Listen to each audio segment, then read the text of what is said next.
देखो भैया, आ जाओ। कल की क्लास में हमने बता क्या समझा? कल की क्लास में हमने कहानी समझी हमारा देश कैसा आज़ाद हुआ, और वो कहानी आज जुड़ती दिखाई देगी तुम्हें।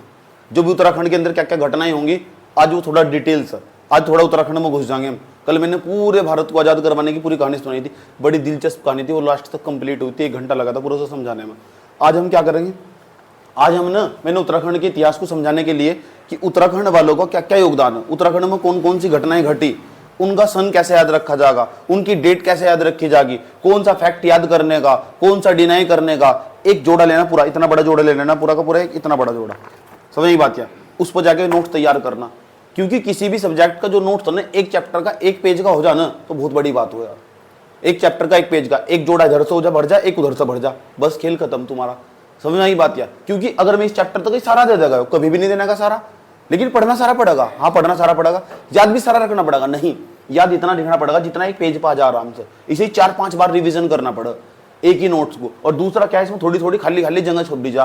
देखो, मैंने 1820 से लेकर 1915 के बीच में उत्तराखंड में जो भी घटना घटी होगी, और इसे भारत की घटनाओं के साथ जोड़ते हुए यहाँ इस कॉलम में भर देंगे उसे, सारी घटनाओं को, ठीक है, जो भी फैक्चुअल इन्फॉर्मेशन होगी। और जब भी पेपर देने जाओगे, इस फैक्चुअल इन्फॉर्मेशन को देख के जाओ।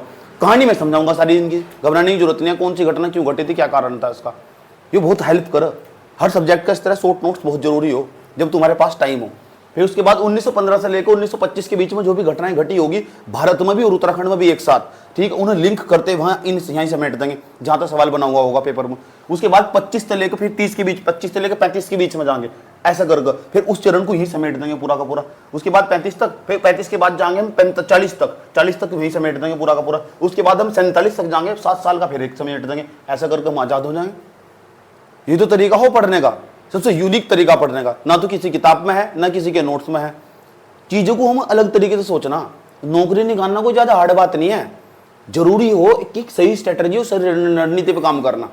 जब तुम मस्ती मार रहे हो ना बैठ कर, तुम्हारा कंपटीटर पढ़ रहा हो, हकीकत यह है कि बच्चा पढ़ता ही नहीं, वो 24 घंटे मस्ती में रहा है, वो एक्टिव ही नहीं है अपनी पढ़ाई को लेकर। ऐसा थोड़ा ही पढ़ाई हो जा।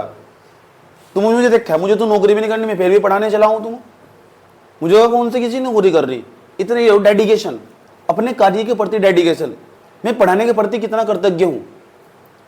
समझ में आई बात? यार देख रहे हो तुम, मैं तो तुम्हें पढ़ा रहा हूं, पूरे दिन भर पढ़ाता हूं मैं, टाइम निकाल कर तुम्हें भी दे देता हूं, मेरे पास टाइम बचता, क्योंकि मैं उस चीज का, उस समय का यूटिलाइजेशन करता हूं।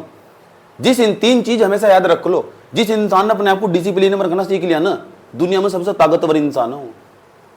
समझ आई बात है? दूसरे नंबर पर डेडिकेशन, फर्स्ट डी डिसिप्लिन, दूसरा डी डेडिकेशन, दृढ़ निश्चय जिसे कहते हैं। ये इंसान कभी मार नहीं खाते। इस डबल डी को दिमाग में धारण कर लो अच्छी तरह। किसी भी काम को करने के लिए डेडिकेशन बहुत जरूरी हो। समझ नहीं बात है? DDC, पहला डी डिसिप्लिन, दूसरा डेडिकेशन, तीसरा बताया था मैंने, अभी सी बताया था मैंने।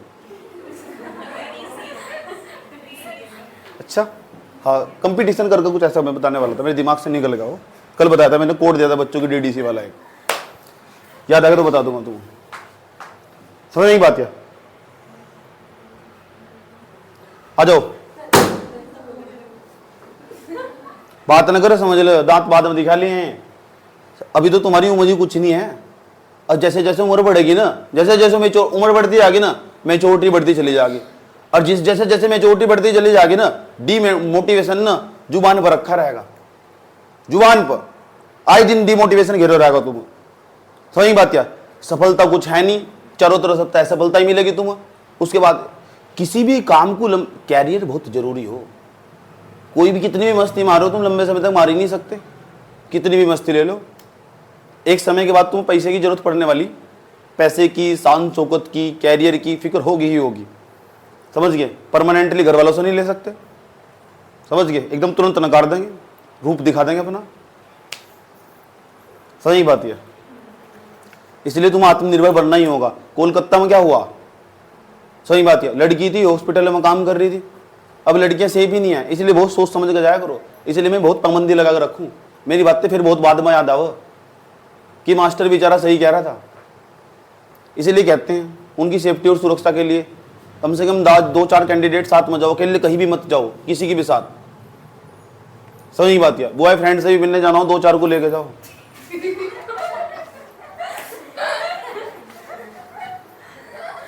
हाँ और क्या आती है।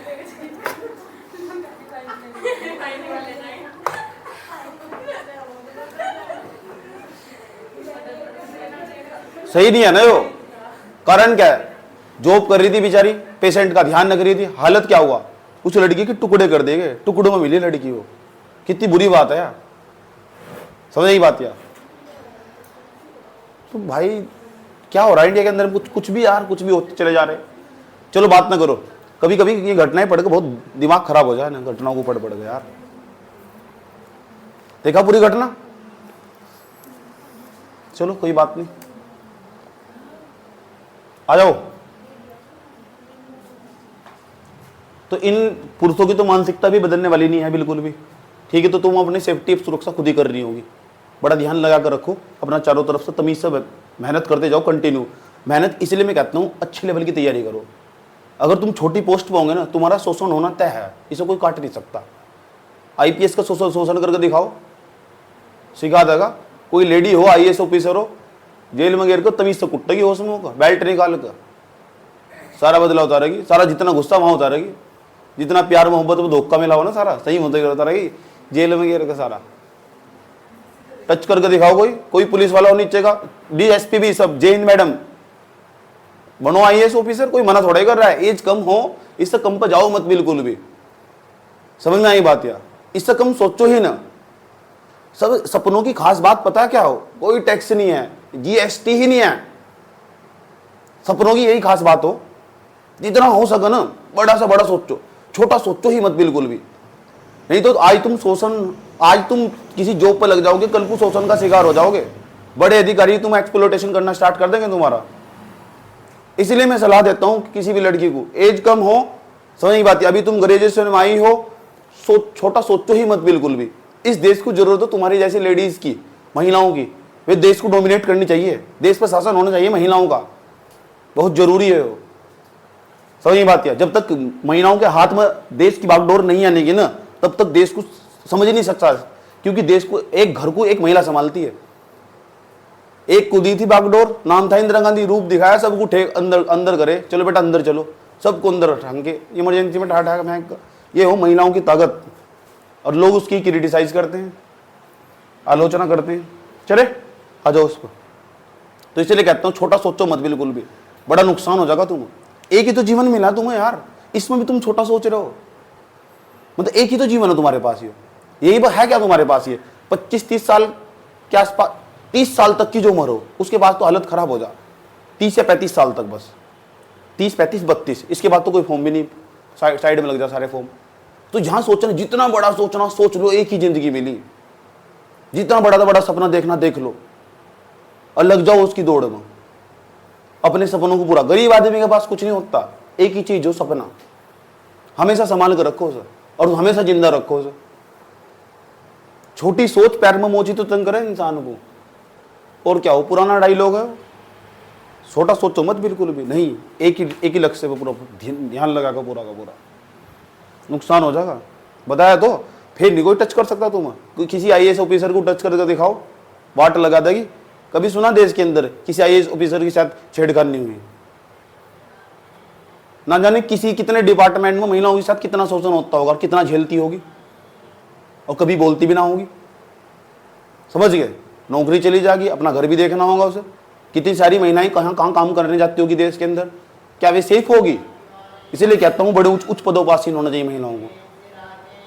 समझ बात, ताकि कोई नजर न उठा सके। आने वाले 400-500 साल बाद इस दुनिया पर, 400-500 साल बाद भी, जो मैं कह रहा हूँ सही बात है। एक सोशोलॉजिस्ट वे लिखते हैं कि 500 साल बाद इस पूरी दुनिया पर महिलाओं का राज होगा। महिलाएं राज करी पूरी दुनिया पर।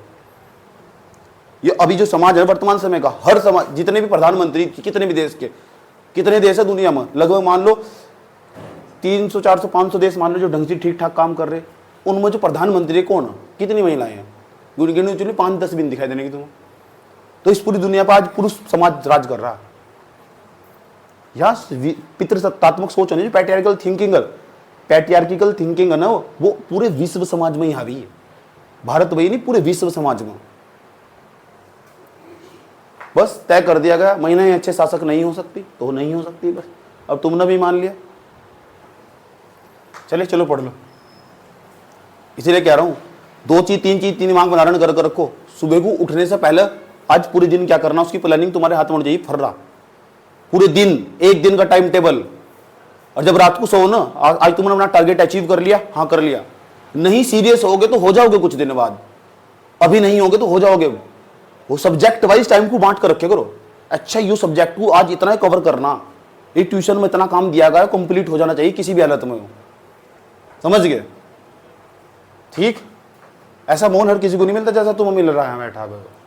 इसके लिए तड़प रहे, मेरे पास हजारों मैसेज पड़ रहा है फोन में कि काश हम भी इस तरह पढ़ पाते। इसलिए समझा रहा हूं, पढ़ लो। चलो जाओ प्रथम चरण पर जाओ। 1820 से लेकर 1914-15 तक पढ़ेंगे हम। 1914-15 से लेकर आज 1925 तक देख लेंगे हम, क्योंकि मैं किसी भी घटना को स्किप नहीं करना चाह रहा। मैं एक साथ एक सारा समेटना चाह रहा, बिल्कुल मैं तमीज से चलना चाह रहा हूँ बहुत अच्छे तरीके से, ताकि तुम्हारा याद भी करवा सकूं। मैं ट्रिकों का भी यूज करूंगा पढ़ाते वक्त, समझ नहीं बात? या ट्रिकों का मैं कहा ना, पूरा का पूरा एक जोड़ा लेकर रखना, पूरा का पूरा। जब अपना नोट्स अच्छी तरह, हम भीड़ से कैसे निकलेंगे? एक तो हमारा नोट सबसे बेहतर होना चाहिए, दूसरा हमारे याद होना चाहिए, तीसरा हमारा रिवीजन होना चाहिए सारा का सारा, कई बार मल्टीपल रिवीजन। चौथा क्या होगा? सबसे यूनिक चीज पढ़नी होगी हमें, और अलग तरीके से पढ़नी होगी। सबके पास किताब मौजूद है, जो भी बच्चा पढ़ने वाला हो किताब सबके पास नहीं है, सब किताबों से पढ़ते चले जा रहे, तो सब वे सब भीड़ का हिस्सा। तुमने क्या करा? उस किताब को पढ़कर, 2-3 किताबों को पढ़कर नोट्स निकाल लिया। इस नोट्स में भी स्मार्ट स्ट्रेटजी अपनानी। कैसे अपनानी? चैप्टर का नाम लिखा हुआ, इसकी ऑब्जेक्टिव पे ऑब्जेक्टिव सवाल लगा जा रहे, ऑब्जेक्टिव पे ऑब्जेक्टिव सवाल लगा जा रहे, 100 सवाल लगा दिए। क्या किसी भी बच्चे ने एक, अगर उत्तराखंड के अंदर 40 चैप्टर है, 40 चैप्टर के किसी ने एक चैप्टर के 100 क्वेश्चन, 40 चैप्टर के 40 चैप्टर कितने बैठेंगे? 4 चैप्टर के 400 क्वेश्चन, 40 चैप्टर के 4000 क्वेश्चन। जिस बच्चे ने 4000 क्वेश्चन लगा लिए होंगे, उससे आगे कौन निकल जाएगा? कोई भी नहीं निकल सकता उससे आगे। इसलिए मैं कहता हूं, अगर 100 लगा रहा ना, तुम 150 लगाओ, यूट्यूब से लगाओ, किताब से मत लगाओ। किताब में छापने वाला जो किताब छापेगा, वो किताब कैसे छापेगा? वो क्वेश्चन भी डाल देगा जो कभी आने के ही नहीं पेपर में, और यूट्यूब वाला वही क्वेश्चन लेगा जो इंपॉर्टेंट होंगे। तो वो इंपॉर्टेंट क्वेश्चन जो नोट्स में नहीं है, अलग कॉलम में जगह छोड़ कर रखेगा, खाली उस पेज को वहीं चिपका देगा। ये इससे रिलेटेड है, इस घटनाओं का 1820 से लेकर 1915 के बीच में घटना घटी थी, इससे रिलेटेड है, वहीं कहीं टेक देकर उससे लाकर ऐसा कर। इतनी मेहनत करनी पड़ा, जब जाकर एग्जाम निकला। मैं तुम्हें ऐसा बंदा दिखा दूंगा जो 3 महीने के अंदर एग्जाम निकाल देगा। मैं क्या कहता हूं तुमसे, तुम मुझे एग्जाम का नाम बताओ और पूरे 7 दिन दो, पूरे 7 दिन। यूपीएससी को हटा दो बस अभी, किस यूपीएससी। और यूपीएससी में मुझे पूरा फुल टाइम चाहिए, फुल। और तुम लिख कर रख लो, ऐसे दो 3 या 4 महीने, बस 3 महीने बहुत है, और आराम से आ जाना तुम मेरे पास। एग्जाम को ना डंके की चोट पर निकाल दूंगा। इसे कहते हैं कॉन्फिडेंस। समझ में नहीं बात? है जब मैं नौकरी करता था, पेपर पढ़ता था ना वो फॉर्म के, मैं 7 दिन में सिर्फ 7-8 दिन पढ़ता था, बस 7-8 दिन। 7-8 दिन में मैं वो चीज पढ़ता था। मैं पहले देखता था क्या क्या मुझे आता, वो हटा देता था। पहले देखता कौन से चैप्टर में कमजोर हो, उस पर देखकर उस चैप्टर में कौन सा टॉपिक कमजोर हो वो। इसे क्या है? स्मार्ट स्ट्रेटेजी तैयार करना। या जिसके पास रणनीति नहीं होने की ना, वो फैल जाएगा, बार बार जाएगा। वो बहुत जरूरी है। अपने आप पर मेहनत, अपने आप को निखारना बहुत जरूरी। सुबह से लेकर शाम तक हर दिन अपनी गलतियों को साइड करना होगा, और अपने टारगेट को फोकस करना होगा पूरा का पूरा। सपना देख लिया ना एक बार, तो देख लिया, या आर या फिर पार। समझ गए? ठीक, नहीं तो घूमो जाओ भेड़ा चाल में, इधर उधर इधर उधर उधर, कुछ नहीं मिलने वाला तुम्हें। सब तुम्हारा बेवकूफ बनाएंगे। 1820 से लेकर 1915 तक अब यहाँ का इतिहास पढ़ने वाले हैं, उत्तराखंड में क्या क्या हुआ। उसके बाद 1915 से लेकर 1925 तक उत्तराखंड के अंदर क्या क्या कौन कौन सी घटना घटी वो पढ़ने वाले। पहले नंबर पर आ जाओ। पहले नंबर पर उत्तराखंड में क्रांति का विद्रोह। हम भी तो मेहनत कर रहे तुम्हारे साथ, हम कौन सा फीस लिए तुमसे? मैं पैसा कमाना हो मुझे, ठीक, सुबह से लेकर शाम तक जगह मिला है बैठने की। अगर मैं पढ़ाना स्टार्ट कर दूँ, मेरा टाइम चला जाएगा। मैं छोटा सा टाइम मिला, मैं तुम्हें दे देता हूँ आराम से निकाल कर, चलो भाई समाज के एक वर्ग का भला हो जाएगा। समझ में आई बात? या बैठने की जगह ना मिले, मैं सेंटर खोल लूँ, साइड में जाकर पागल हो जाएंगे लोग, क्योंकि अरे आप आ जाओ, अब पोजीशन देने खाता तैयार है, आए दिन मैसेज पड़े रहा मुझे। लेकिन क्या मैं खुद नहीं पढ़ पाऊंगा ना? अभी खुद भी तो पढ़ रहा हूं ना। समझ लो ध्यान से अच्छे तरीके से। मैं वो कोई काम नहीं करूंगा जिससे मेरी पढ़ाई प्रभावित हो, कोई भी काम। समझ गए? उत्तराखंड में क्रांति कब आई? सबसे पहली बार जो उत्तराखंड में अंग्रेजों की जो क्रांति फैली थी, ठीक, पहले यहाँ 23 कमिश्नर राज्य करके चले गए थे। 23 कमिश्नर में एक का नाम था ट्रेल, एक का नाम था हेनरी रेमजे। तुम्हें याद होगा 1822 में ट्रेल ने ना खच्चर सेना चलाई थी, याद हो तुम्हें? मैंने पढ़ाया था पिछली क्लासों में, जब 23 कमिश्नर पढ़ाए थे पिछली क्लास, जाकर देखो क्रम वाइज बिल्कुल अच्छी तरह। तो सबसे पहली बार अंग्रेजों के खिलाफ पूरे उत्तराखंड के अंदर क्रांति छाई थी, उसकी लपेटें दिखाई दी थी, तो तुम्हारे बिल्कुल नजदीक से दिखाई दी थी। एक जगह का नाम बताने जा रहा हूं, रुड़की से। और रुड़की में लंढोरा पड़ेगी, लंढोरा, उसे लंढोर रियासत बोलते थे पहले। क्या बोलते थे? लंढोर रियासत। वहां के राजा थे, उनका नाम था विजय सिंह और कल्याण सिंह, जिन्हें इतिहास में वीजा और कालू के नाम से जानते हैं। वीजा और कालू के नाम से जानते हैं, याद रखना। ये उत्तराखंड के स्वतंत्रता सेनानी के नाम से जाने जाते हैं। स्वतंत्रता सेनानी क्या हो? स्वतंत्र देश को आजाद करवाने के लिए जिस सैनिक ने लड़ाई लड़ी, आसान भाषा में ऐसे समझ सको, उसे स्वतंत्रता सेनानी कहते हैं। और शहीद होगा वो, अंग्रेजों ने उसे मार दिया। लेकिन इनका नाम इतिहास में, उत्तराखंड के इतिहास में प्रथम स्वतंत्रता सेनानी के रूप में दर्ज नहीं है। वीजा कालू, वीजा कालू रुड़की के रहने वाले, रुड़की के। फाटक पार करो रुड़की का, इनका गांव आ जा।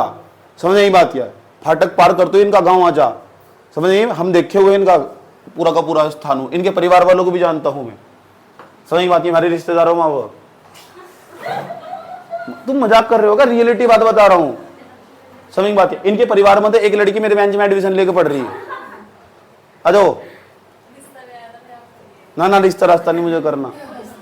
बात मत करो बिल्कुल भी। 1857 ईस्वी में ना, 1857 की क्रांति कल मैंने पढ़ाया था। 1857 की जो क्रांति थी, मेरठ तो फैली थी, मेरठ से, बैरकपुर छावनी से, मेरठ से फैली क्रांति, और पूरे देश में उसकी लपेटे फैल गई। पूरे देश में विद्रोह हुआ 1857 की क्रांति का। उत्तराखंड में भी हुआ। उत्तराखंड में क्या ना होता, उत्तराखंड में भी हुआ 1857 की क्रांति में को लेकर। उसकी लपेटे मैंने कहा ना, पूरे देश में रोष था। पूरे देश के लोग ना पागल हो गए, पूरे देश के लोग। क्यों? किसान वे परेशान, समझ बात ये, बुद्धिजीवी वर्ग वो परेशान, डॉक्टर परेशान, वकील परेशान, महिलाएं परेशान। अंग्रेजों ने चारों तरफ से घेर रखा था, चारों तरफ से। चाहिए थी छोटी सी चिंगारी, फूट पड़ी 1857 की क्रांति। पूरे देश में रोष हुआ। अंग्रेज पता क्या लिखते हैं बाद में जाकर? क्यों कह रहे, अगर भारत के लोगों का गुस्सा शांत ना होता तो हम 1857 में आपका देश छोड़ना पड़ेगा था। समझ नहीं बात है? 1857 में मुझे आपका देश छोड़ना पड़ेगा था। ये बात उस समय के उसने लिखी जो यहाँ का गवर्नर था। समझ नहीं बात है कि 1857 में क्रांति इतनी खतरनाक थी, लेकिन अफसोस उसका कोई बड़ा नेता नहीं है था जो उसे लीड करके चलता। इसलिए किसी भी आंदोलन को लीड करने के लिए एक नेता की बहुत जरूरत हो।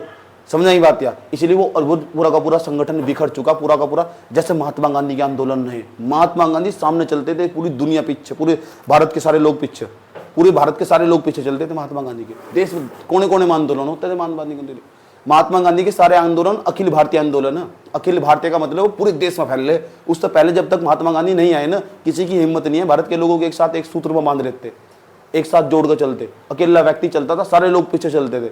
आज महात्मा गांधी लोग बोलते हैं, महात्मा गांधी को लोग क्या बोलते हैं? आजादी मिली बस महात्मा गांधी ने तो चरखा चलाया। अरे बेवकूफ आदमी हो, महात्मा गांधी के बारे में क्या जानते हो? 4 पोस्ट इधर तो उठाई, 4 उधर तो उठाई, स्टेटस पे जाकर दूस दिए। कभी महात्मा गांधी के बारे में एक भी किताब पढ़े हो? तुम आइडियोलॉजी पढ़े उसकी? किसी इंसान को पढ़ना, उसकी फिलोसफी समझो क्या, उसका दर्शन समझो क्या उसका। पढ़ाई ही नहीं करे तुम कोई भी पढ़ाई नहीं करे अब तक। कितनी किताब पढ़ी इतिहास पर? एक किताब नहीं पढ़ी। कोई किताब पढ़ी इतिहास पर? तो फिर काहे का कमेंट? कितनी किताब पढ़ी इतिहास पर? जो मैंने पढ़ाया वही पढ़ा, वो भी याद नहीं है। यही तो दिक्कत है। अब दूंगा तुम्हें किताब पढ़ने को, अब किताब का नाम बताऊंगा ना, अब तो थोड़ी थोड़ी समझ होगी ना तुम। अब तो अब पढ़ोगे किताब, तुम 2-3 दिन में तुम किताब उड़ाते करोगे। अब इतना मजा होगा तुम किताब पढ़ते हो, गजब का, बहुत भयंकर तरीके से। 1857 की क्रांति पूरे देश में फैली थी। कुछ लोग कहते हैं 1857 की क्रांति अखिल भारतीय थी। अखिल भारतीय नहीं थी। पेपर में सवाल आएगा, मत लगाना बिल्कुल भी। पूरे देश में इसका आंदोलन हुआ था। जो वो था ना असम वाला इलाका, पूरा पूर्वोत्तर भारत का, असम हुआ, त्रिपुरा हुआ, मेघालय हुआ, मिजोरम हुआ, यहाँ इसका कोई अंश ही नहीं है बिल्कुल भी। एक आधी जगह दिखाई देगा, छोटे छुटपुट दिखाई देगा 1857 की क्रांति। जो पूरे देश में नहीं फैला, नो अखिल भारतीय कह ही नहीं सकते तुम। इसलिए अंग्रेजी से कहते हैं 1857 का विद्रोह था। कोई स्वतंत्रता संग्राम नहीं आता हो। कह रहे ये तो विद्रोह था। और विद्रोह वो चीज हो जिसे दबाना आसान हो, आराम से दबा दिया अंग्रेजों ने। लाठी डंडे मारकर बहुत लोग मारे गए। कोई लखनऊ में आंदोलन कर रहा है, कोई दिल्ली में आंदोलन कर रहा है, कोई कानपुर में आंदोलन कर रहा है, कोई बिहार में आंदोलन कर रहा है। समझने की बात क्या? कोई दक्षिण भारत में आंदोलन कर रहा है, लेकिन पूरे देश में नहीं हुआ साहब आंदोलन। याद रहेगी बात। उत्तराखंड में हुआ, उत्तराखंड में उसी की तर्ज पर 1857 की क्रांति से प्रेरित होकर नवाब थे एक वाजिद अली शाह, उन्होंने कालू मेहरा को बुलाया, बेटा इधर आओ। कालू मेहरा को बोला बेटा इधर आओ। उसने कहा बुलाओ, बताओ गुरुजी। क्योंकि वो तो नवाब थे, राजा थे अवध के। सर ये अवध कहां पड़ा? बिहार के पास। बिहार वाला कुछ इलाका, उत्तर प्रदेश कुछ इलाका अवध मानता था, और वो फिर उत्तराखंड से भी टच था। उन्होंने बुलाई धरा। उसने कहा सुन देखिए अंग्रेज क्या कर रहे हो तुम्हारे यहाँ से। अच्छा। उसने कहा क्या कर रहे? अरे ये ना धीरे धीरे धीरे अपना हथकंडा अजमाते जा रहे। अरे जो रेमजे राम जी होने ट्रेल टरेल, इन्होंने कोई उत्तराखंड का विकास नहीं करा। ये तो सब तुम्हें लूटने वाली बातें है, ये तो यहाँ छुट्टी बिताने आते हैं, ये तो इनकी बीवी बच्चे मजे में आ रहे। तुम क्या सोच रहे इन्होंने कॉलेज खुलवा दिए यहाँ से? तुम क्या सोच रहे इन्होंने यहाँ स्कूल बनवा दिए, चर्च बनवा दिए? अपने लिए बनवाए, तुम्हारे लिए कुछ नहीं बनवाए। कालू मेहरा की दिमाग में बैठ की बात। नवाब वाजिद अली शाह नहीं, लोग कहते हैं उनके कान भर दिए, अंग्रेजों ने कहते हैं उनके कान भर दिए। कान भरे ने जागरूक करने का प्रयास करा। कालू मेहरा के अंदर राजनीतिक चेतना पैदा कर दी उन्होंने। अच्छा हमारा देश हमारा शासन अंग्रेज कहेंगे राज कर रहे हो वे। बनाया एक क्रांतिवीर संगठन, कालू मेहरा ने क्रांतिवीर संगठन, और लोगों को इकट्ठा करना स्टार्ट करते। जो युवा व्यक्ति थे कालू मेहरा ने उन्होंने इकट्ठा करा, युवा व्यक्ति को। उत्तराखंड की बात बता रहा हूँ तुम्हें, सही बात है। अब पता कहाँ डाला डेरा कहाँ डाला है? जंगलों में, ताकि अंग्रेज ढूंढ भी न सके, जा ही नहीं सकते। और उस टाइम पे हेलीकॉप्टर तो आता नहीं, ड्रोन होता, जाकर सर्च किंग कर लेते। समझा ही बात है। जंगलों में डेरा डाला, और जो हट्टे कट्टे 25-25, 20-20 साल के लोंडे थे उन्हें इकट्ठा करके पूरा संगठन तैयार कर दिया, क्रांतिवीर नामक संगठन। यह बात अंग्रेजों को पता लगी कि अपने खिलाफ भी कुछ साजिश रच रहा है इधर उत्तराखंड में। कालू मेहरा को पकड़ा, फांसी पे चढ़ा दिया। कालू मेहरा को पकड़ा, फांसी पे चढ़ा दिया। कालू मेहरा और इनके साथ था एक आनंद सिंह फर्त्याल, दोनों को फांसी दे दी गई। अफसोस दोनों मारे गए, दोनों को फांसी दे दी गई। क्या होगा? जनता गुस्सा होगी नहीं होगी? होगी, बहुत गुस्सा था जनता के अंदर। अब तो धीरे धीरे उत्तराखंड में भी लोग समझना स्टार्ट कर देते कि मामला गड़बड़, अंग्रेज सही नहीं है बिल्कुल भी। 17 सितंबर 1857 को 1000 क्रांतिकारियों ने विद्रोह करा है। पता कहां करा है? नैनीताल के अंदर। नैनीताल के अंदर, हल्द्वानी के अंदर चले गए ये। हल्द्वानी के अंदर जाकर जबरदस्त मात्रा में विद्रोह कर दिया। बहुत सारे बंदों को पकड़ा, वहां भी उन्हें फांसी पर चढ़ा दिया गया। नैनीताल के अंदर ही फांसी पर चढ़ा दिया गया। तो नैनीताल के 17 सितंबर 1000 क्रांतिकारियों। अब सोच लो तुम कितनी बुरी हालत थी। यानी इसका क्या मतलब? इसका मतलब अंग्रेजों के खिलाफ उत्तराखंड में भी विद्रोह होने शुरू हो गया। 1857 की जो क्रांति पूरे भारत में फैली थी, उसकी लपेटे, उसकी लहर, उसकी झलक कहीं ना कहीं उत्तराखंड में भी तो दिखाई दे रही। हाँ सर दिखाई तो दे रही, लेकिन अच्छी बात नहीं है। कालू मेहरा को लगाया, इन्होंने फांसी पे चढ़ाया। सर हमें दुख हो रहा बहुत इसका, सही बात है। क्रांतिवीर संगठन वही ध्वस्त होगा, क्योंकि अंग्रेज वो काम करेंगे ना जो उनके प्रति, जो भी उनके खिलाफ विद्रोह चल रहा होगा, कहीं भी कोई संगठन बना रहा होगा, उसको खत्म करने का प्रयास करेंगे। बात 1857 की है। अच्छा सर, और कोई 1857 की क्रांति का कोई बड़ा नेता उत्तराखंड में पैर पसार रहा था क्या? हाँ, नाना साहब कानपुर के रहने वाले थे। कानपुर में विद्रोह का नेतृत्व कर रहे थे नाना साहब तात्या टोपे। ये बहुत बड़े नाम है, बहुत ज्ञानी व्यक्ति थे। मेरठ में भी वहां रहा करते थे, महाराष्ट्र में भी हैं। जब ये वहां लीड कर रहे थे, वहां के नेता थे ये। अंग्रेज इनके पीछे भाग लिए। ये घोड़े पे बैठे, और घोड़े पे बैठकर 2-4 सैनिकों को लेकर यहाँ उत्तरकाशी में आकर जाकर छुप गए, और अपना नाम ही चेंज कर लिया। बड़ी बड़ी दाढ़ी थाम ली, सही बात है, भेष ही चेंज कर लिया, और घोड़ू पंत नाम रख लिया अपना। क्या नाम रख दिया? घोड़ू पंत। ये नाना साहब, वही नाना साहब ये घोड़ू पंत। भेष बदल के उत्तरकाशी में रहा करते थे। पूछा जा सके पेपर में सवाल, कौन से ऐसे व्यक्ति थे जो 1857 के विद्रोह के जो उत्तरकाशी में नाम बदल कर रहा करते थे? नाम है नाना साहब। बेगम हजरत महल का नाम सुना तुमने? लखनऊ में 1857 के आंदोलन का नेतृत्व कर रही थी। वह उत्तराखंड में होते हुए, नेपाल के रास्ते होते हुए, हाँ गोरखपुर में होते हुए, उत्तराखंड में गोरखपुर यूपी में होते हुए, पूरे एरिया में होते हुए वहां चले गई, सीधा नेपाल भाग गई, वहां बच गई। सही बात है। नहीं तो अंग्रेज पकड़ के पीट देते, बढ़िया करके सीधा फांसी पे चढ़ाते थे जो भी उनके खिलाफ विद्रोह करता था, डायरेक्ट फांसी। बहुत सारे लोग जो नेपाल भाग गए थे, आज भी तो यही काम करो लोग। जब भी यहाँ फंस जाए नेपाल भाग जा। अब नेपाल में नेपाल के रूल रेगुलेशन काम करे। मानने से लड़ी किसी के साथ भागना, इन्हें प्लान बनाने अपने बॉयफ्रेंड के साथ जाना, एक ही रास्ता, आराम से नेपाल निकल लो, क्योंकि वहाँ नेपाल के रूल रेगुलेशन काम करेंगे। और वो नेपाल एक संप्रभु देश है, हम उसमें हस्तक्षेप नहीं कर सकते। संप्रभु अपने कार्यों में वो बाहर का व्यक्ति इनके कार्य में हस्तक्षेप नहीं कर सकता। अब उन्होंने तुमने सबने प्लान बनाया, नेपाल भाग गए कि रास्ता बता दिया, वहां सीखा था क्लास में और यहाँ अप्लाई कर रहे हो प्लान बना रहे बैठ। और क्या हुआ? 1857 क्रांति। तो 1857 क्रांति तो शांत हो चुकी। 1858 का भारत शासन अधिनियम आया। लिख नहीं रखा, लिख लेना जाकर, जरूर मैंने लिख नहीं रखा, मैं बताऊंगा, मैंने कहा ना, मैं तो इंपोर्टेंट फैक्ट लिख दे उत्तराखंड वाले, जो मैं इंडिया वाले फैक्ट है जोड़ जोड़ के बताऊंगा। हाँ लिखना जरूर, तुम क्लास देखनी दोबारा जाकर। 1858 का भारत शासन अधिनियम आया, कंपनी का काम छीन लिया गया। पहले ईस्ट इंडिया कंपनी शासन करती थी, राजनीतिक कार्य भी वही कर रही, व्यापारिक कार्य भी यही कर रही। आसान भाषा में राजा भी वही बने बैठे हुए ईस्ट इंडिया कंपनी के गवर्नर, और व्यापार करने का भी काम उन्हें सौंप रखा है। कारण क्या हुआ? संभाल नहीं पाए। जब तो 1857 का विद्रोह हुआ, महारानी विक्टोरिया थी 1858 में, उस पर इंग्लैंड के अंदर गद्दी पे बैठी हुई थी। उसने कहा एक काम करो, इन्हों सिर्फ काम ईस्ट इंडिया कंपनी वालों का एक ही काम होगा आज के बाद, क्या? सिर्फ ये व्यापार देखेंगे, राजनीतिक सत्ता हम देखेंगे। बहुत ड्रामा हो लिया तुम्हारा। और तभी उन्होंने भारत सचिव का पद बनाया। आज के बाद एक भारत सचिव का पद होगा 1858 के दिन में। ये कौन होगा? ये देखेगा भारत के अंदर राजनीतिक सत्ता क्या काम कर रही, राजनीति कैसे काम करेगी। हम बैठेंगे दिल्ली गद्दी पे, भगाओ इस ईस्ट इंडिया कंपनी वालों को। चुपचाप व्यापार पर ध्यान दो, व्यापार करने का काम हो तुम्हारा, मिर्च मसाले लेकर आओ यहाँ से और मुनाफा कमाएंगे, सिर्फ हम पैसा कमाएंगे वहां से। 1858 के दिन में लिख लेना भारत सचिव का पद, सब सीधा डायरेक्ट पेपर में सवाल है वहां तक। फिर सोचोगे अच्छा पेपर में सवाल आया, भारत सचिव का पद कौन से अधिनियम के तहत बनाया गया था? 1858 के अधिनियम के तहत। सही बात यार। कंपनी के राजनीतिक कार्यों और व्यापारिक कार्यों को कब अलग कर दिया गया था? 1858 के अधिनियम के तहत। समझ में आई बात यार? ये तो पूछेगा तुमसे सवाल जाकर। खाली जब पेपर देने जाओगे उत्तराखंड की केवल हिस्ट्री थोड़ा ही आ गई, उसमें भारत की भी तो हिस्ट्री आ गई, ठीक। और यहां कैसे अलग कर दूं मैं? 1858 का दिन में आया, बात आगे बढ़ती है। उत्तराखंड में और भी घटनाएं घट रही थी। और क्या घटनाएं घटी? उत्तराखंड के लोग जागरूक हो रहे थे धीरे धीरे। और जब जागरूक हो रहे थे ना, बुद्धि वल्लभ पंत नाम है, बुद्धि वल्लभ पंत 1870 में अल्मोड़ा के अंदर इन्होंने, अल्मोड़ा बहुत अच्छा स्थान है, अल्मोड़ा देखा उत्तराखंड का नक्शा, उसमें अल्मोड़ा जाकर देखो, बहुत सुंदर जगह, बहुत बढ़िया जगह, अंग्रेजों का फेवरेट रहा हुआ हो। नैनीताल हुआ, अल्मोड़ा हुआ, बहुत ज्यादा इन्होंने, जहां उन्होंने सुविधा रहा करती थी वहां रहा करते थे। लेकिन यहाँ क्या कर रहा है? बुद्धि वल्लभ पंत उत्तराखंड के ही व्यक्ति थे। पहले उत्तराखंड था, अभी तो उत्तराखंड बना, पहले यूपी था। सही, बुद्धि वल्लभ पंत नाम जितना अच्छा ना इनका, काम भी इतना ही अच्छा। 1870 में इन्होंने डिबेटिंग क्लब बनाया। राजनीतिक अड्डा था। राजनीतिक अड्डा कैसा था? अभी यहाँ अंग्रेज शासन कर रहे, लेकिन हम चाह रहे उत्तराखंड के लोग डिबेटिंग क्लब, डिबेट करना पसंद बैठकर।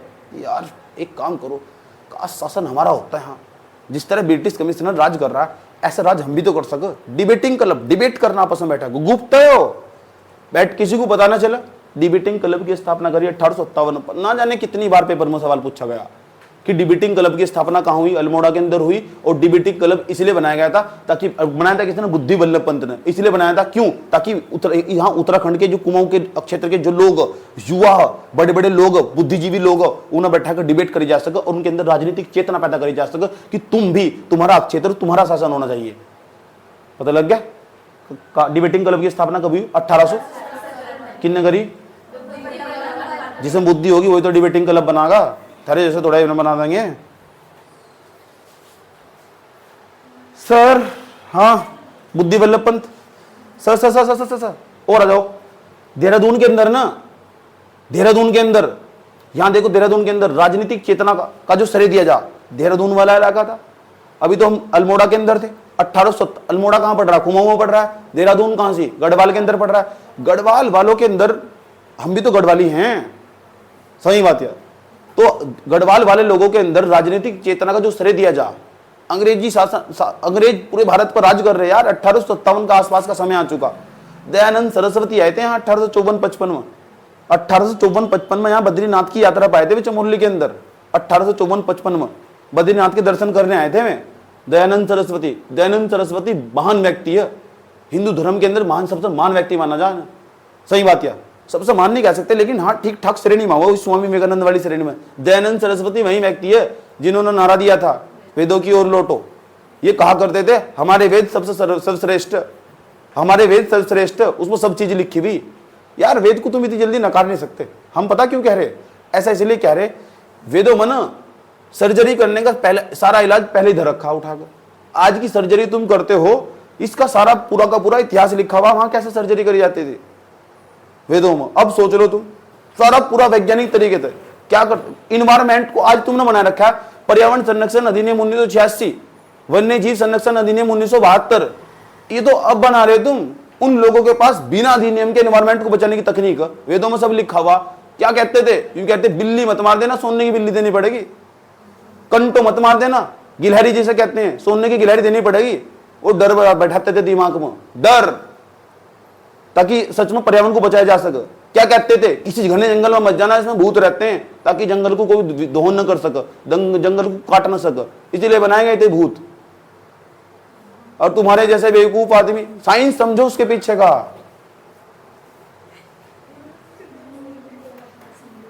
ये सब वेदों में लिखा हुआ, अब वेदों का विश्लेषण करते हैं तब पता लगती है बातें। वेदों को तमीज से पढ़ना पड़ता। हमने जितने वेद मैंने सारे पढ़े, पढ़ाई भी मैंने तुम्हें हिस्ट्री में हल्की हल्की झलक भी बताई थी। मैंने कहा सारे वेद पढ़ रखे मैंने। पता लग चुका? दयानंद सरस्वती पता लगा कौन? इन्होंने कहा था वेदों की ओर लौटो, इसका मतलब पुरानी ओर जाना होगा। वहां आज मैं शहरों की तरफ जाता हूं ना, जब मैं किसी एयरपोर्ट पर जाता हूं और देखता हूं लकड़ी का सारा सामान लगा, सब कुछ लकड़ी का, इसका मतलब क्या हुआ? इतने बड़े एयरपोर्ट में सीमेंट की वस्तु में लकड़ी की जरूरत क्या पड़ेगी? वेदों की ओर लौटना चाह रहे, वेदों की ओर, पुरानी चीजों की तरफ लौटना चाह रहे। तो वैसे आज के समय में वाक्य प्रासंगिक नहीं है, ग्लोबलाइजेशन के दौर में, वैश्वीकरण के दौर में। चलो बद्रीनाथ आए, बद्रीनाथ आए 1875 में इन्होंने आर्य समाज की स्थापना करी। कितनी बार पेपर में पूछा गया प्रश्न, आर्य समाज की स्थापना किसने करी? दयानंद सरस्वती ने। ब्रह्म समाज की स्थापना किसने करी? राजा राम मोहन राय ने 1828 ईस्वी में। समझ नहीं बात? या आर्य समाज की स्थापना किसने करी? दयानंद सरस्वती ने। कौन सा नारा दिया था? वेदों की ओर लौटो। ठीक। बद्रीनाथ आए थे 1875 में, आए थे 1854-55 में आए थे बद्रीनाथ। तो 75 में उन्होंने आर्य समाज की स्थापना करी और 1867 में भाई साहब ये कुंभ मेले में भी आए थे। यहाँ हरिद्वार के अंदर कुंभ मेले में। महात्मा गांधी का नाम सुना तुमने? महात्मा गांधी में तो पहली बार यहाँ नहाने आए थे। ये सवाल पूछा जा, महात्मा गांधी कब आए थे? 1915 में ही आ गए थे महात्मा गांधी। आए थे 15-16 में ही आ गए थे और कुंभ के मेले में नहाने आए थे। यहाँ गोता मारा, पानी तो बड़ा ठंडा है यहाँ का। सही बात, मजा आ रहा है यहाँ तो। ठीक। उत्तराखंड के लोग कह रहे अरे महात्मा गांधी हमारे लिए भी कुछ कर दो, कर दो। तुम देश में सब जगह जाते हो, हमारे यहाँ भी आओ, आओ आओ आओ आओ।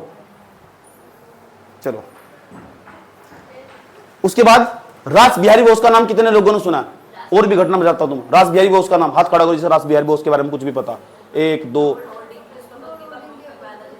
बस यही पता। लॉर्ड होर्डिंग का नाम सुना तुमने?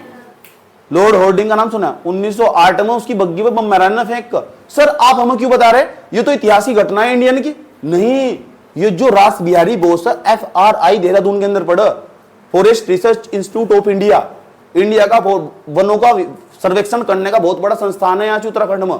FRI जिसे बोलते हैं। लोग देखने भी जाते हैं, उसके अंदर घूमने जाते हैं। तू गई थी घूमने इसके अंदर? देख शकल बता रही इसकी।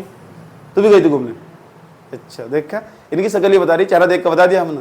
तो FRI के अंदर ये कर्मचारी था रास बिहारी बोस, चुप चुप कर नौकरी करता था। तभी ने प्लान बना लिया था क्या कि रास बिहारी बोस को फोड़ना। रास बिहारी बोस ने प्लान बनाया था लॉर्ड होर्डिंग का खात्मा करना। लॉर्ड होर्डिंग कौन था? Governor general. याद रखना बात। या तभी ने प्लान बनाया था और 1908 में उसकी बग्गी पे बम फहरा। लेकिन अफसोस बग्गी तो उड़ गई, वो जो लॉर्ड होर्डिंग था वो बच गया। असफल प्रयास, बच गया। फिर क्या हुआ? बचने के बाद पता क्या हुआ? रास बिहारी बोस को पकड़ लिया गया, भाई साहब फांसी पे चढ़ा दिया गया उसे। ये क्रांतिकारी थे रास बिहारी बोस। उस क्रांतिकारी का नाम मैंने यहाँ जिक्र इसलिए करा, उत्तराखंड में वो FRI में नौकरी करता था, वो इसलिए करा। कोई भी बड़ा नेता होगा उत्तराखंड में, उन्होंने कदम भी रखा है ना, तो उत्तराखंड का इतिहास बन गया वो। सही बात है।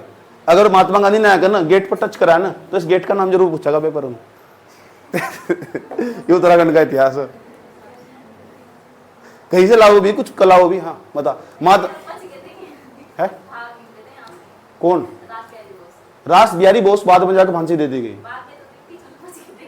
हाँ, ये तो जहां तो बच गए थे, बाद में जाकर फांसी दे दी गई थी।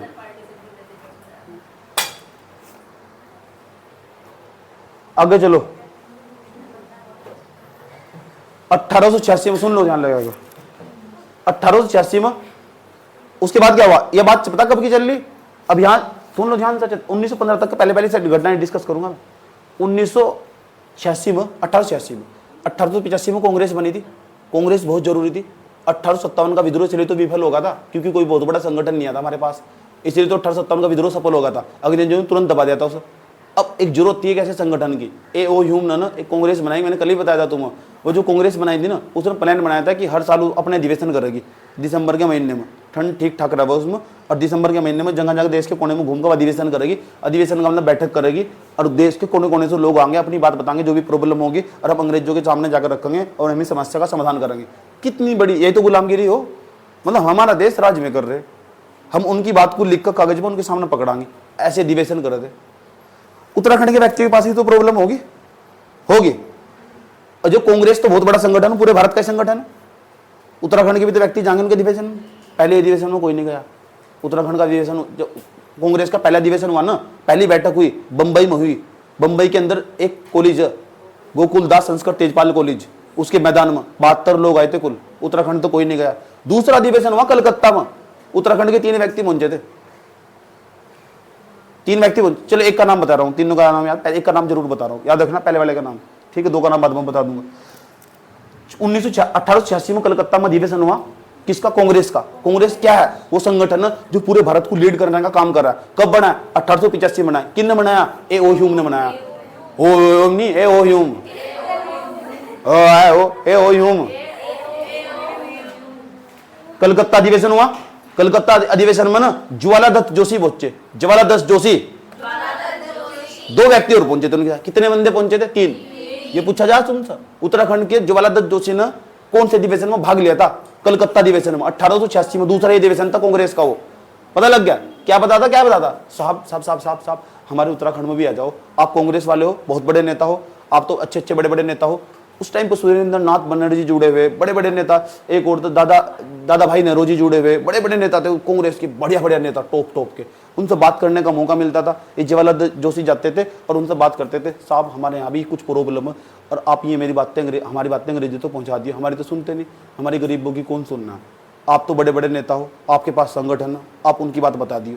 जैसे यह लड़की है, यह लड़की कौन सी कैटेगरी की? दलित कैटेगरी की, और इनके यहाँ कुछ भी घटना घट गया आसपास में, तो ये क्या करेगी? दलितों का जो बड़ा नेता आजकल संसद में मौजूद है, उसे पकड़ेगी।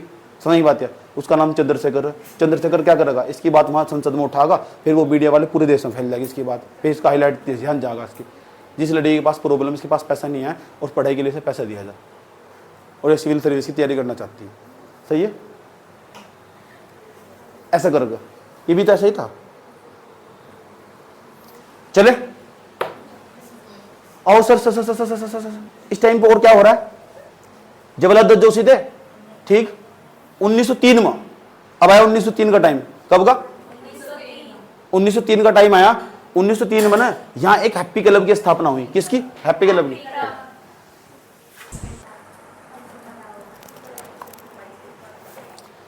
1870 में डिबेटिंग क्लब बना था, राजनीतिक अड्डा था, बैठ कर चर्चा होती थी। 1903 में यहाँ हैप्पी क्लब बना अल्मोड़ा के अंदर। हैप्पी क्लब, ये कोई क्लब नहीं आता कि बार टाइप का होगा, बैठ कर डांस करेंगे यहाँ से। नहीं, लड़कों को बुलाया जाता था और उनके अंदर राजनीतिक चेतना पैदा करी जाती थी। थोड़ा ध्यान रखो, तुम देश का भविष्य हो। जैसे मैं तुम्हारे अंदर राजनीतिक चेतना पैदा कर रहा हूँ, मैं कह रहा हूँ तुम देश का भविष्य हो, और आने वाले टाइम पर ना तुम संसद का चुनाव भी लड़ना, सांसद भी बनना तुम, और अगर जाकर राज्यसभा सांसद, लोकसभा सांसद और विधायक का चुनाव भी लड़ना, तुम सब कर सकते हो। और अपनी आवाज बुलंद करनी, ऐसा भाषण उतारना ना जनता पागल हो जा। सही बात है? ऐसा करके तो नए युवाओं को बुलाता था हैप्पी क्लब में। यहां से 1903 में बनाया था। कब बनाया था? हाँ, डेट देख लेना। गोविंद बल्लभ पंत, हर गोविंद पंत, नाम सुनने देख लो, किन्ने बनाया था? गोविंद बल्लभ पंत, हर गोविंद पंत।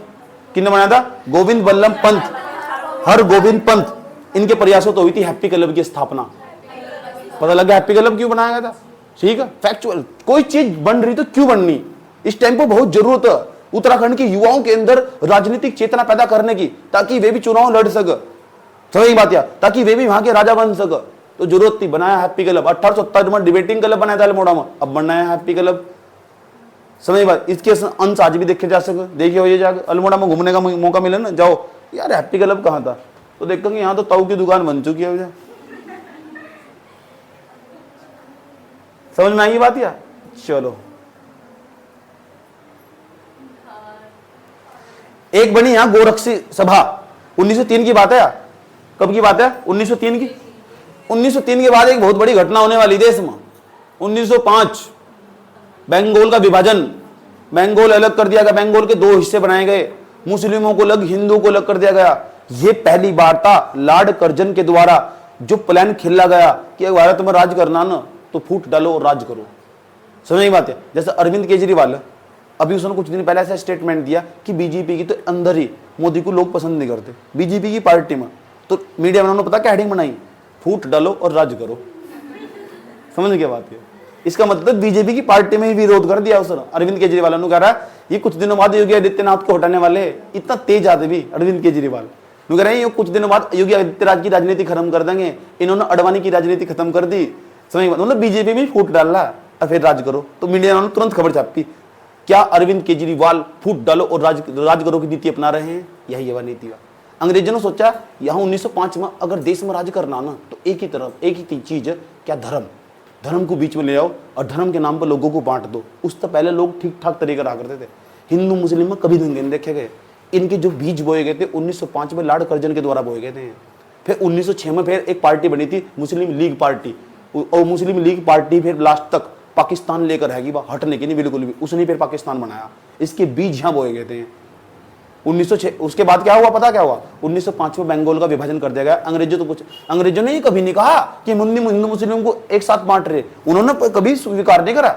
लेकिन लोग हमारे जैसे बुद्धिजीवी वर्ग थे जो, उन्होंने तो दिखता ही होगा, उन्होंने किताबें लिखी बहुत सारी। उन्होंने कहा प्रशासनिक सुविधा के आधार पर विभाजन नहीं करा था, बांटा था। इसका विभाजन इसलिए करा था ताकि हिंदुओं को अलग करा जा सके, मुस्लिमों को अलग कराया था। विभाजन दिखाई दे रहा था। समझ बात है? फिर वहां से दंगे शुरू हो गए थे। 1906 में मुस्लिमों ने अपनी पार्टी बनाई थी, मुस्लिम लीग पार्टी प्रेरित होकर। और वो मुस्लिम लीग पार्टी लास्ट तक जाकर ना लड़ती रही भारत, वह अलग ही विचारधारा तक चलती रही। 1940 में आकर वह पार्टी पूरी तरह मान चुकी थी। मोहम्मद अली जिन्ना उसे लीड कर रहे थे कि हमें पाकिस्तान चाहिए।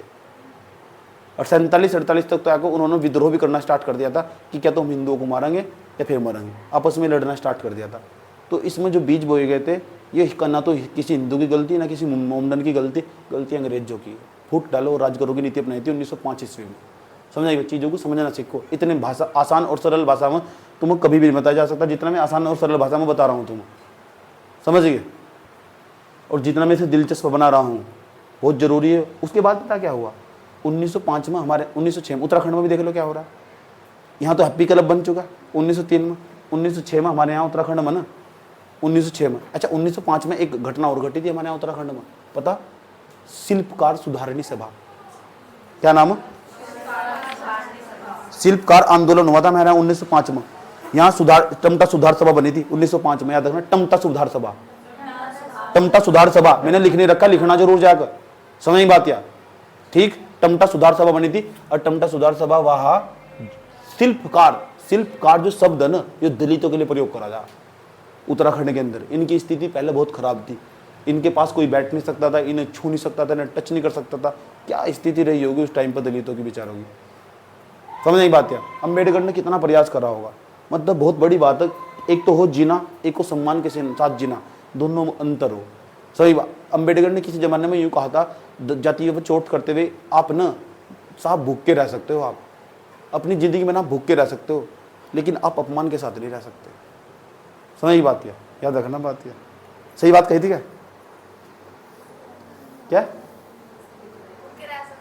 हाँ, अपमान के साथ नहीं रह सकते। उसने कहा था मेरा वर्ग ना, अम्बेडकर ने कहा था कि मेरा जो वर्ग है ना वो ना भूखा रह सकता है, यार वो अपमान के साथ नहीं रह सकता। हरिप्रसाद टमटा, ये नाम है उन व्यक्ति का, उत्तराखंड के अंदर मौजूद थे। इन्होंने सभा बनाई, टमटा सुधार सभा। टमटा समुदाय, आज भी टमटा समुदाय।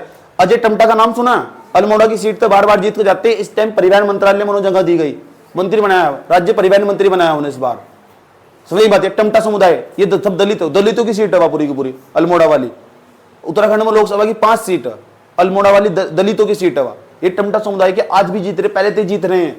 1945-46 तक तो नगर पालिका में रहे, उन्हीं के परिवार के सभी हैं। आज तक राजनीति चल रही है, राजनीति में नए लोग नहीं आ रहे। मेरी जरूरत है देश को, समझ मत, तुम्हारी जरूरत है देश को, तुम्हारे जैसा यूथ चाहिए देश को। तुम करोगे क्या? तुम अपने भाई, तुम्हारी कहीं शादी भी होगी, जहां शादी होगी ना, जाओ 9 एरिया में लड़ो सीधा चुनाव नगर पालिका का ही। समझ आई बात या? लेकिन पढ़ाई लिखाई में चाहिए दम, डंके की चोट पर तुमको खारिज ना कर सको, इसलिए खूब पढ़ो, आने वाला भविष्य बहुत सुनहरा तुम्हारा। राजनीति में पैर आजमाओ, क्या दिक्कत हो रही? नहीं तो क्या चलता रहेगा, उनके बच्चे उनके बच्चे उनके बच्चे उनके बच्चे उनके बच्चे उनके बच्चे। मोदी जी क्या कहते हैं? यही तो कहते हैं। क्या कहते हैं? कह रहे उनके बच्चे उनके। मोदी भी गलत थोड़ा ही कहते हैं।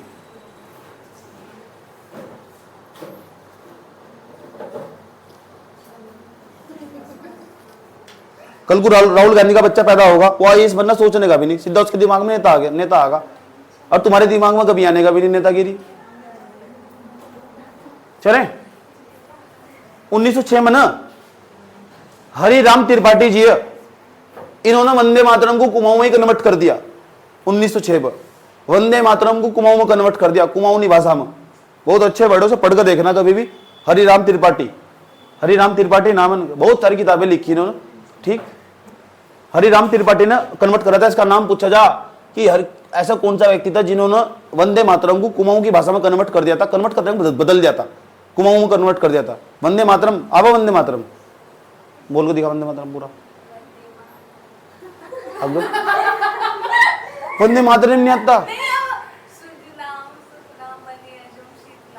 बस। हाँ थोड़ी देर में गाड़ी कंगने मातरम, कंगना रोनो याद आ रही है?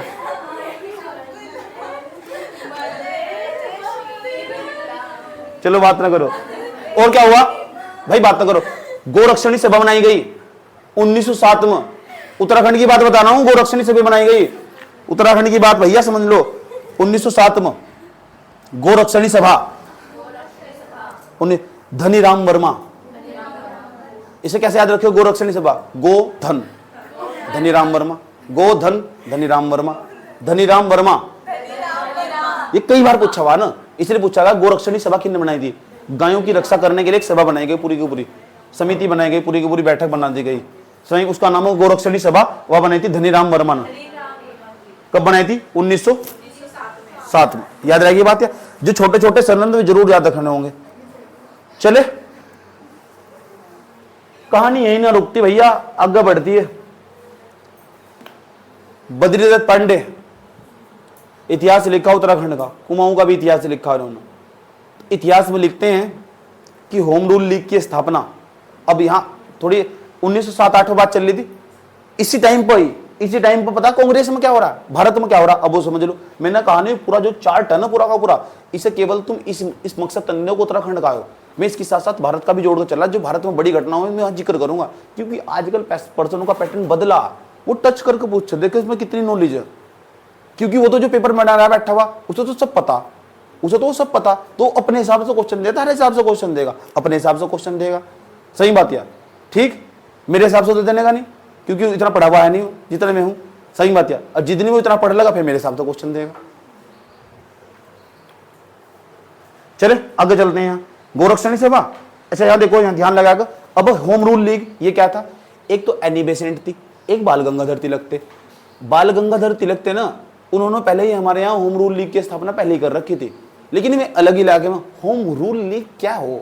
हमारा देश हमारा शासन, तुम कौन हो भाई, तुम निकलो यहाँ से। हमारा देश हमारा शासन, होम रूल यानी एक काम करो, इस छोटे से क्षेत्र में तो यार हमारा ही शासन होना चाहिए। यहाँ अंग्रेज तुम क्या कर रहे हैं? ये 20-30 गाँव है, इसमें हम ही शासन कर लेंगे यार, तुम वहीं बैठ जाओ दिल्ली गद्दी पर। समझ रहे ना, हल्का हल्का समझाने के लिए पर होम रूल लीग आंदोलन शुरू कर दिया, लोगों को इकट्ठा करना स्टार्ट कर दिया। एनी बेसेंट बाहर से आई थी, मैंने उसकी पूरी स्टोरी बताई थी एक बार तुम्हें, एनी बेसेंट की। सही बात है, उसके 2 बार ब्रेकअप हुए थे उसके, एनी बेसेंट के। अब भारत भाई थी मैं, अब भारत में को होम रूल लीग स्टार्ट करा था उन्होंने मद्रास की तरफ, चेन्नई की तरफ, वहाँ तमिलनाडु वाले इलाके में जहाँ मैं घूमने गया था अभी। समझाई बात, उस पूरे इलाके में ना उन्होंने होम रूल लीग आंदोलन स्टार्ट करा था बद्रीदत्त पांडे। अब होम रूल लीग में 2 दिक्कत थी, कुछ लोग तो एनी बेसेंट के साथ रह थे, कुछ लोग बाल गंगाधर तिलक के साथ रह थे।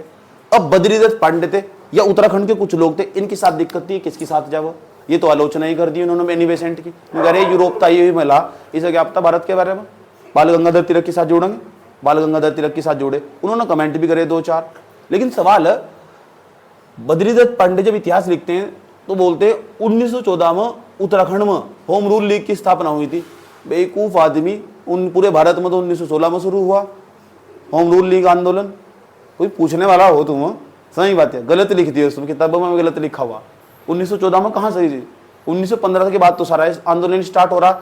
महात्मा गांधी तो बाद में, महात्मा गांधी पहले आए, उसके बाद होम रूल लीग आंदोलन स्टार्ट हुआ था।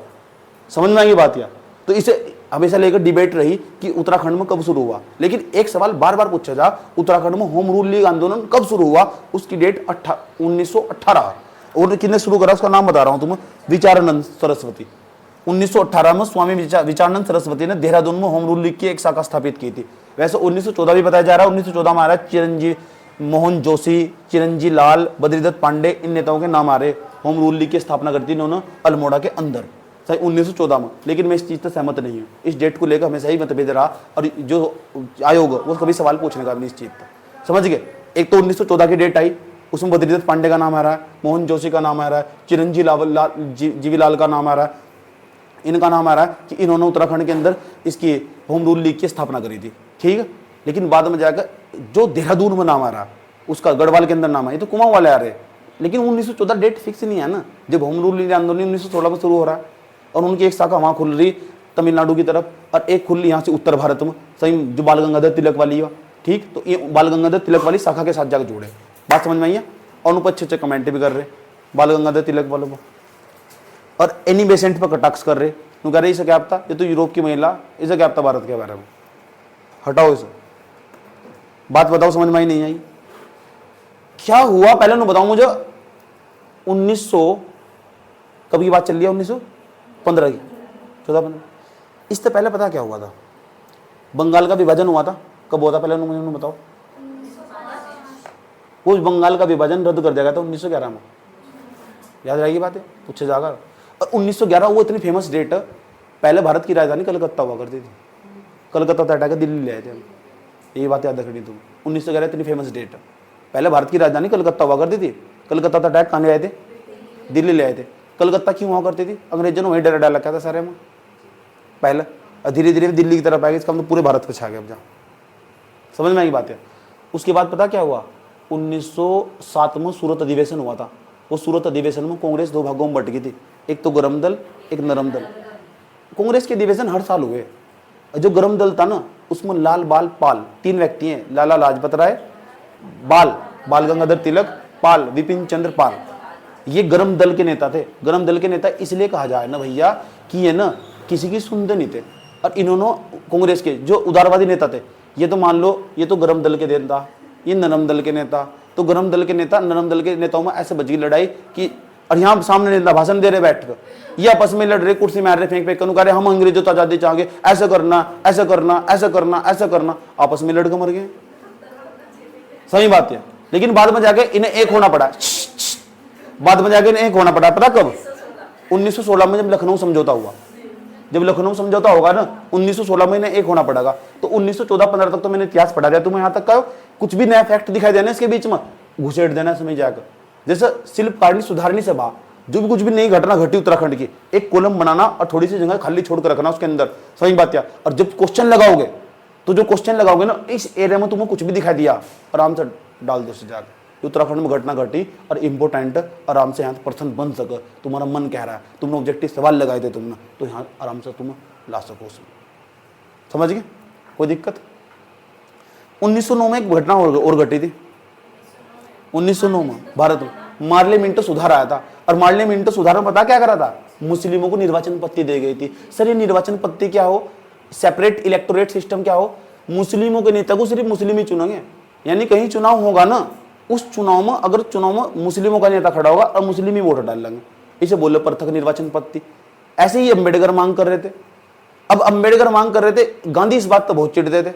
बाद में जाकर 1932 में जाकर गांधी इससे सहमत नहीं आते। दलित हमारे देश का एक बहुत बड़ा हिस्सा था, दलित, इसलिए महात्मा गांधी सहमत नहीं आते अम्बेडकर की बात से। ये कहते थे अगर ऐसा होगा ना, एक देश के अंदर 3 देश बन जाएंगे, एक दलितों का बन जाएगा, एक मुस्लिमों का बन नहीं गया।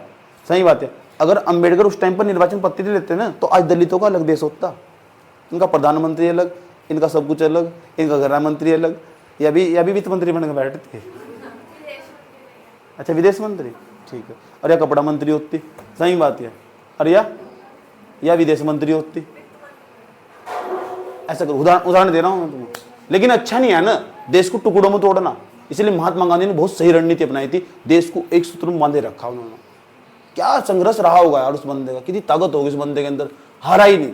यहाँ का बच्चा तो 2 पेपर दिए नहीं, सर मुझसे नहीं हो रहा, सर बहुत हो गया। हाँ अजीब अजीब पीस है भारत में। चले इतिहास पर मैं बहुत बोल सकता हूँ, मेरा बहुत मन करे इतिहास बोलने का, लेकिन क्या सीमा बस यहाँ बोलने की। कौन? और तुम्हें पता सीमा के साथ क्या हो सका है? सीमा के साथ पहले ब्रेकअप हो चुका। आगे चलो नेक्स्ट, द्वितीय चरण, सेकंड चरण, सेकंड फेज स्टार्ट होगा। ये कोई फेज फाज कुछ नहीं है, फेज मेरे जैसे इतिहासकार खुद बनाते हैं सर, ताकि बच्चों को सुविधा हो सके पढ़ने में, अध्ययन के लिए। 15 से लेकर 25 के बीच में क्या घटना घटी, आज इसे उधेड़ने की कोशिश करते हैं। चलो सबसे पहली बात इंपोर्टेंट, पूरे विश्व में क्या हो रहा है? पहला विश्व युद्ध चल रहा है सर। ये पहला विश्व युद्ध क्या हो, पूरी दुनिया आपस में लड़ रही। सर थोड़ा सा और डेप्थ कर दो, ये वो इसका मतलब 19 इंग्लैंड वाले, अमेरिका वाले, सही में जो बड़ी बड़ी महाशक्तियां, विश्व युद्ध इसलिए हो गए, घटना छोटी सी थी उसे बड़ा रूप दे दिया। हम महाशक्ति, हम महाशक्ति, विंग यूएसएसआर कह रहा हम महाशक्ति, वंग अमेरिका कह रहा हम महाशक्ति, ये इंग्लैंड वाले कह रहे हैं महाशक्ति, आपस में लड़ रहे। इसने सोच लड़ रहे तो भयंकर वाली लड़ाई, सैनिकों की जरूरत पड़ती थी। जब सैनिकों की जरूरत पड़ती थी, सैनिकों की संख्या कहाँ थी? भारत में। भारत के लोगों को फौज में भर्ती करते थे और वहां लेकर जाया करते थे ये अंग्रेज, क्योंकि शासन तो कर ही रहते हैं।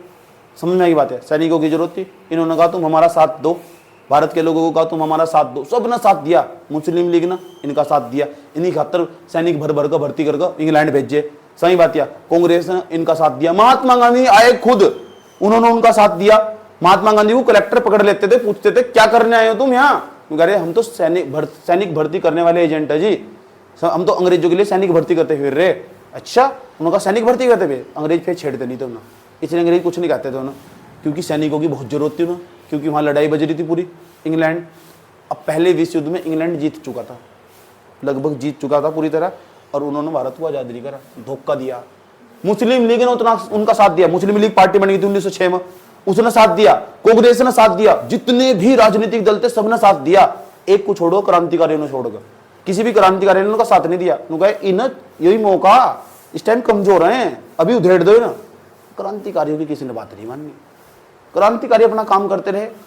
क्रांतिकारी कभी तो ट्रेन लूटते, क्रांतिकारी कभी कोई संगठन बनाकर किसी गवर्नर पर अटैक करते, कभी किसी कमिश्नर पर अटैक करते। क्रांतिकारी अपना काम कर रहे थे शांति तरीके से, पीछे से जो काम करना था उन्हें। जब कांग्रेस के नेताओं के अंदर शून्यता की स्थिति आ जाती थी ना, साथ बैठ जाते थे, उन्हें जेल में डाल दिया जाता था, क्रांतिकारी तुरंत एक्टिव हो जाते थे और सीधा पूरा भोकाल मचाते थे। एक एक को पकड़ कर ना, एक जो हमारे क्रांतिकारी थे, एक एक को पकड़ कर इतना खौफ पैदा कर दिया था क्रांतिकारियों ने। इनके अंदर एक किताब के अंदर लिखते हैं, कहते हैं पहली बार अगर हमें किसी से डर लगना स्टार्ट हुआ था क्रांतिकारी था।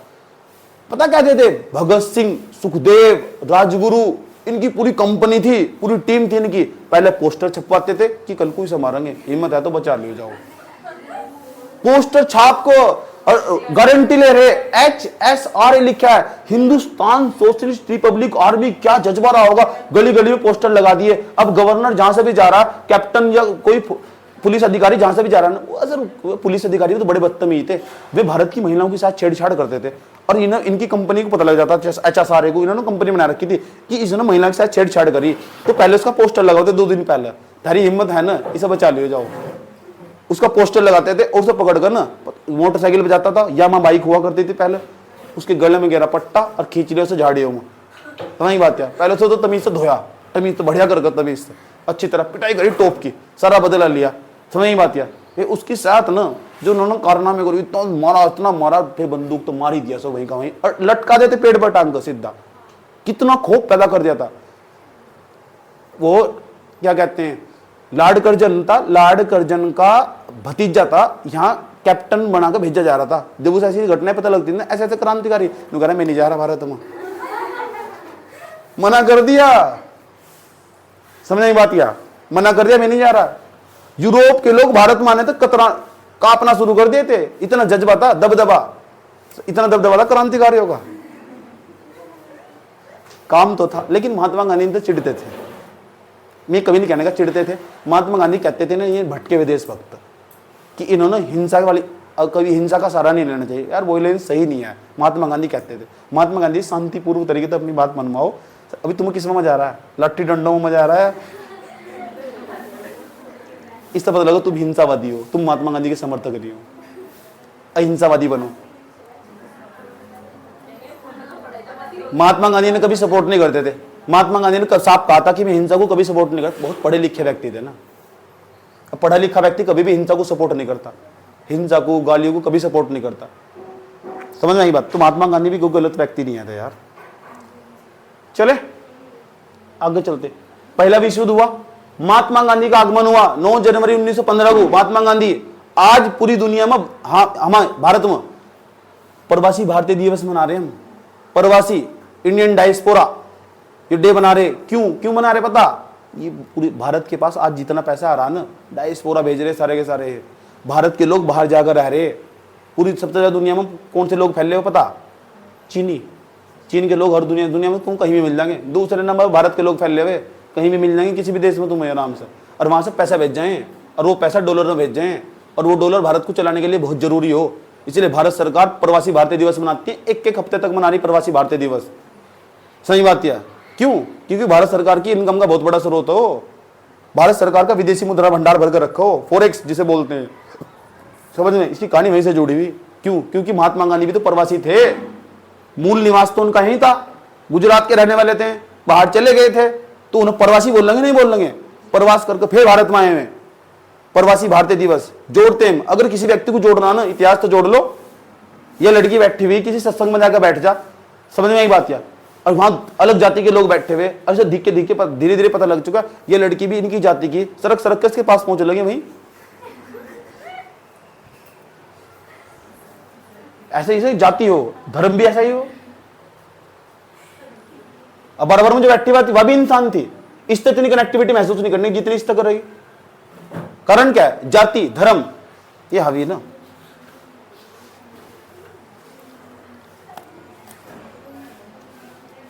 सुनियो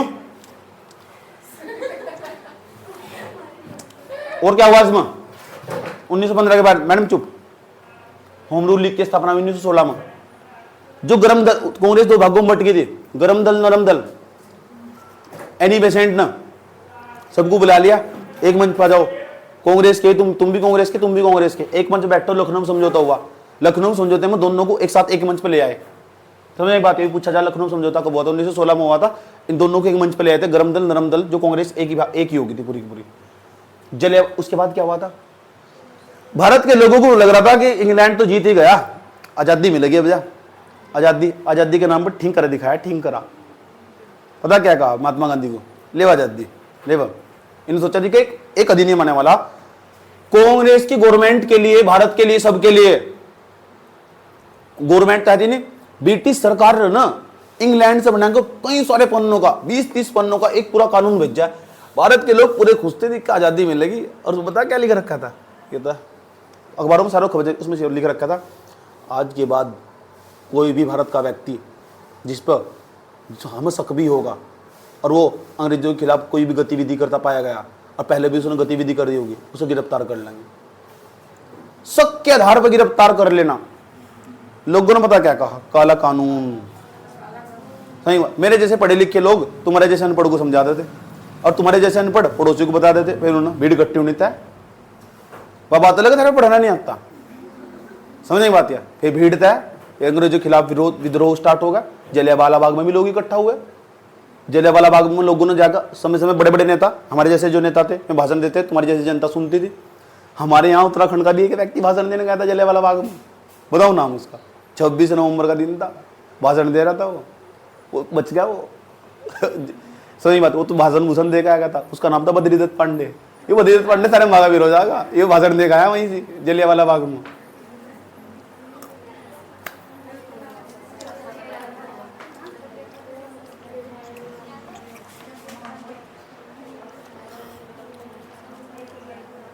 चुप जाओ। बद्रीदत्त पांडे भाषण देगा। अगर ये जलियांवाला बाग में नहीं मर जाता वहीं से, उत्तराखंड का बहुत सारा इतिहास बच जाता। बच्चे कहते हैं बात को।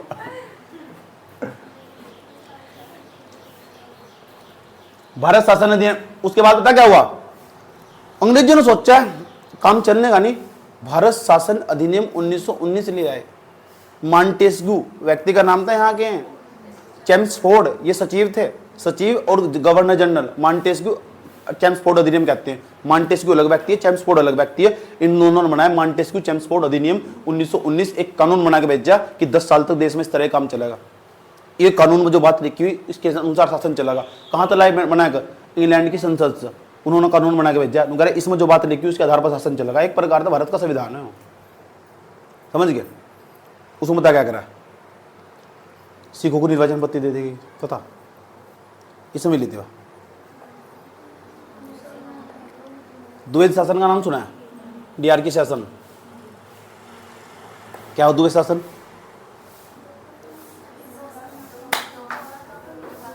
क्या हो द्वैध शासन। भाई भारत शासन अधिनियम 1919 आया, इसमें क्या क्या प्रावधान कर रखे थे ये पूछा जा, ये पढ़ रहे होगा तुम, बच्चा धड़ाधड़ करके बता दे। सिखों को निर्वाचन पत्ती दी गई थी, अंग्रेज भारतीयों को निर्वाचन पत्ती दी गई थी। सिखों को निर्वाचन पत्ती देने का क्या मतलब है, सिखों के नेता को सिख चुनेंगे बस, समझा। यो सिखों को निर्वाचन पत्ती, दलितों को नहीं मिली, प्रयास कर रहे थे सब लोग, नहीं मिली। मुस्लिमों को मिल गई थी 1909 में मिल गई थी, यस और नो। अच्छा, सिखों को निर्वाचन पत्ती दे दी गई थी 1919 में ही। सिख समुदाय आज भी हमारे देश में अलग समुदाय की मांग करता रहा है, जिसे हम लोग खालिस्तान, जिसका पाकिस्तान बना ना, इसी तरह ही वहाँ के लोग, पंजाब के कुछ लोग हैं जो खालिस्तान को सपोर्ट करते हैं पूरा। निर्वाचन पत्ती की यही तो दिक्कत थी, पहले दिल्ली उस मुस्लिमों को मिली 1909 में, उन्होंने पाकिस्तान बना लिया अपना। सिखों को मिली 1919 में, ये खालिस्तान बनाने की मांग करते रहते हैं। दलितों को मिल जाती, ये दलिस्तान बनाते हैं। वो तो भला हो महात्मा गांधी ने कहा, उन्होंने अम्बेडकर को संभाल कर रखा है। यार अम्बेडकर रुक जाना प्लीज, मान जाता हूँ। डॉक्टर राजेंद्र प्रसाद का नाम सुना है, जो भारत के प्रथम राष्ट्रपति थे, है ना, संविधान सभा के अध्यक्ष भी थे, देखा है। वे बहुत अम्बेडकर के साथ उनकी अच्छी जान पहचान थी, और उनकी महात्मा गांधी के साथ अच्छी जान पहचान थी।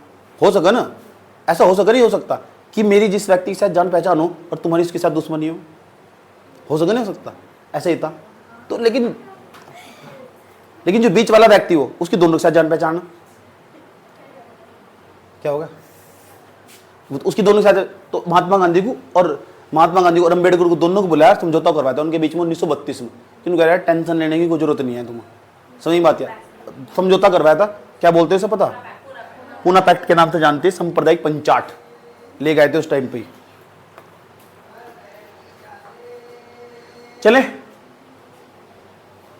उसके बाद क्या हुआ, इसी समय, इसी चरण में, दूसरे चरण में गांधी जी का प्रथम सत्याग्रह था, चंपारण सत्याग्रह। ये पहला सत्याग्रह था, सही बात है। राजकुमार नाम का व्यक्ति था, बिहार का रहने वाला था। उन्होंने महात्मा गांधी को इनवाइट करा था, महात्मा गांधी जी आप एक काम करना, हमारे यहाँ ना चंपारण के अंदर जरूर आना। पश्चिमी चंपारण हो, चंपारण में तो एक पश्चिमी चंपारण, एक पूर्वी चंपारण बिहार में पड़ा, समझ में आई बात है। महात्मा गांधी को बुलाया, राजकुमार शुक्ल नाम था उनका, शुक्ल उनका नाम था। उन्होंने महात्मा गांधी को बुलाया कि हमारे यहाँ आना, यहाँ की समस्याओं को देखना। तो वहाँ तो ज़्यादा टैक्स लिया जा रहा था। 3 कट्टे पत्ती है थी क्या, हाँ 3 कट्टे पत्ती आती थी, 20 में से 3 बोरी ना टैक्स देना ही देना। 3/20 था, 3 कट्टे पत्ती था। मैंने समझाया था पीछे क्लास में तुम्हें, 3 कट्टे पत्ती ऐसे करके टैक्स लिया जा रहा था। महात्मा गांधी ने वहाँ ना अंग्रेजों के खिलाफ विद्रोह कर दिया, और विद्रोह करके पहली बार अंग्रेजों को झुकना पड़ा। अंग्रेजों ने उनकी बात मान ली, बहुत शांतिपूर्ण तरीके प्रदर्शन करा उन्होंने, आराम से वहीं सड़क पर बैठ के, क्योंकि अरे इनकी हक तो तुम्हें मानना ही पड़ेगा। अंग्रेज मान भी गए, वहाँ का कलेक्टर मान भी गया। पहले कलेक्टर कह भी रहा था, बता क्या करता, कह रहा गांधी जी चुपचाप अपने घर चले जाओ, यार टेंशन नहीं लो, बिल्कुल भी पंगा हो जाएगा। पता क्या हुआ, भीड़ बढ़ती गई, भीड़ बढ़ती गई, फिर भीड़ बढ़ती गई। और जब भीड़ बढ़ती चली जाएगी ना, अब अकेला कलेक्टर ही क्या करेगा, 4-5 पुलिस वाले। उसे पता अगर भीड़ बेकाबू होगी ना, जो तेरा हाल होगा ना, वो किसी का नहीं हो सकता। इसीलिए कर लो जो करना, बिल्कुल चुपचाप। सहमति दे दी गई, मान गए। गांधी जी की पहली जीत थी, ये गांधी जी की पहली जीत थी, ठीक। फिर खेड़ा हुआ गुजरात के अंदर, खेड़ा सत्याग्रह, और फिर महात्मा गांधी की, फिर अहमदाबाद, सही मजदूरों के लिए आंदोलन करा उन्होंने। इस तरह तो लोगों को पता लगता चला जा रहा है कि अंग्रेज एक ही व्यक्ति की बात मान रहे हैं, उसका नाम गांधी है। उसके साथ भीड़ रहती है, लोग उससे डरते हैं, मतलब इस तरह डरते हैं, भीड़ तरह डरते हैं अंग्रेज। जहाँ भी आंदोलन करना हो महात्मा गांधी को बुला लेते थे, जहाँ भी आंदोलन करना हो भीड़ जाती थी ना साथ में, समझ गए। कुमाऊं उत्तराखंड में भी कुछ हुआ होगा। हाँ, उत्तराखंड में पता क्या हाल हुआ, उत्तराखंड की बात सुनने के लिए उत्तराखंड के लोग ने सोचा आपस में, क्यों ना हमें एक कांग्रेस के जैसा संगठन बना ला। तो उत्तराखंड के लोगों ने कांग्रेस के जैसा संगठन बनाया, जिसे हम कुमाऊं परिषद के नाम से जानते हैं। समझ में आई बात या? और यह कुमाऊं परिषद बहुत इंपॉर्टेंट है, पेपर देने जाऊंगा इससे एक सवाल पूछेगा ही पूछेगा, तय है वो। और इन्होंने सोचा जितने कांग्रेस वाले अपने अधिवेशन करते हैं, इस तरह हम उत्तराखंड में अपने अधिवेशन कर लेंगे, है नहीं। और इनके दुनिया की कांग्रेस वालों तो संपर्क टूट गए ना, वे पूरे देश को लीड कर रहे हैं। तुम कह रहे हो पूरे देश को लीड करने दो, हम उत्तराखंड को लीड करेंगे। लीड करने का मतलब यहाँ उत्तराखंड वालों की बात सुनेंगे, फिर इनकी बात जाकर उन कांग्रेस वालों को बताएंगे, और वे कांग्रेस वाले फिर अंग्रेजों को बताएंगे, तब हमारी समस्या का समाधान होगा। समझ गए कि बताओ जी, हाँ अल्मोड़ा के अंदर पानी नहीं है बिल्कुल भी, और यहाँ पानी की पाइपलाइन ही नहीं है। अब पानी का करो तो करो क्या, पानी के बिना तो जला ही नहीं सकते, लिख कर देते थे चिट्ठी पर, फिर ऊपर तक उन्हें प्रेशर पड़ता था वहाँ से जाकर कि यहाँ तो पानी नहीं है बिल्कुल भी। समझ नहीं बात यार। अंग्रेजों ने भारत का विकास करा तो जरूर, अपनी सुविधा के अनुसार करा। अंग्रेजों ने ट्रेन बिछाई थी नहीं बिछाई थी, लाहौर तो कराची, लाहौर वाले कराची वाले रास्ते बिछाई थी। तो तुम क्या सोचे, तुम्हारे लिए बिछाई थी वे तो वहाँ, इसलिए वहाँ तक बिछाई थी ताकि वे समुद्र तक अपना सामान लेके जा सके। समझ गए। आगे चलते हैं। अब कुमाऊं परिषद की स्थापना हुई सितंबर 1916 में। किसने करी, ये बहुत इंपॉर्टेंट सवाल है, किसने करी है? हरगोविंद पंत, बद्रीदत्त पांडे, इस गोविंद वल्लभ पंत। बद्रीदत्त पांडे तो जगह दिखाई देगा तुम्हें, लौंडा बढ़िया है, बाद में जाकर मर गया बेचारा, शहीद होगा, शहीद मन नहीं कहते। हरगोविंद पंत, हरी भाई घर जाके पढ़ लो। तरीका याद रखने की किन्ने स्थापना करी थी? हरी भाई घर जाके पढ़ लो, तो सुन में कुछ नहीं है, मैं वैसे ही कह रहा हूँ मैं। हरी, अच्छा हरगोविंद पंत, बी भाई बद्रीदत्त पांडे, घर जी गोविंद वल्लभ पंत, हरी भाई घर जाके पढ़ लो। तो बताओ कुमाऊं परिषद की स्थापना किसने करी? 3 व्यक्तियों का नाम आ रहा है, हरगोविंद पंत, हरी भाई घर जाके पढ़ लो, हरगोविंद पंत, बद्रीदत्त पांडे, गोविंद वल्लभ पंत।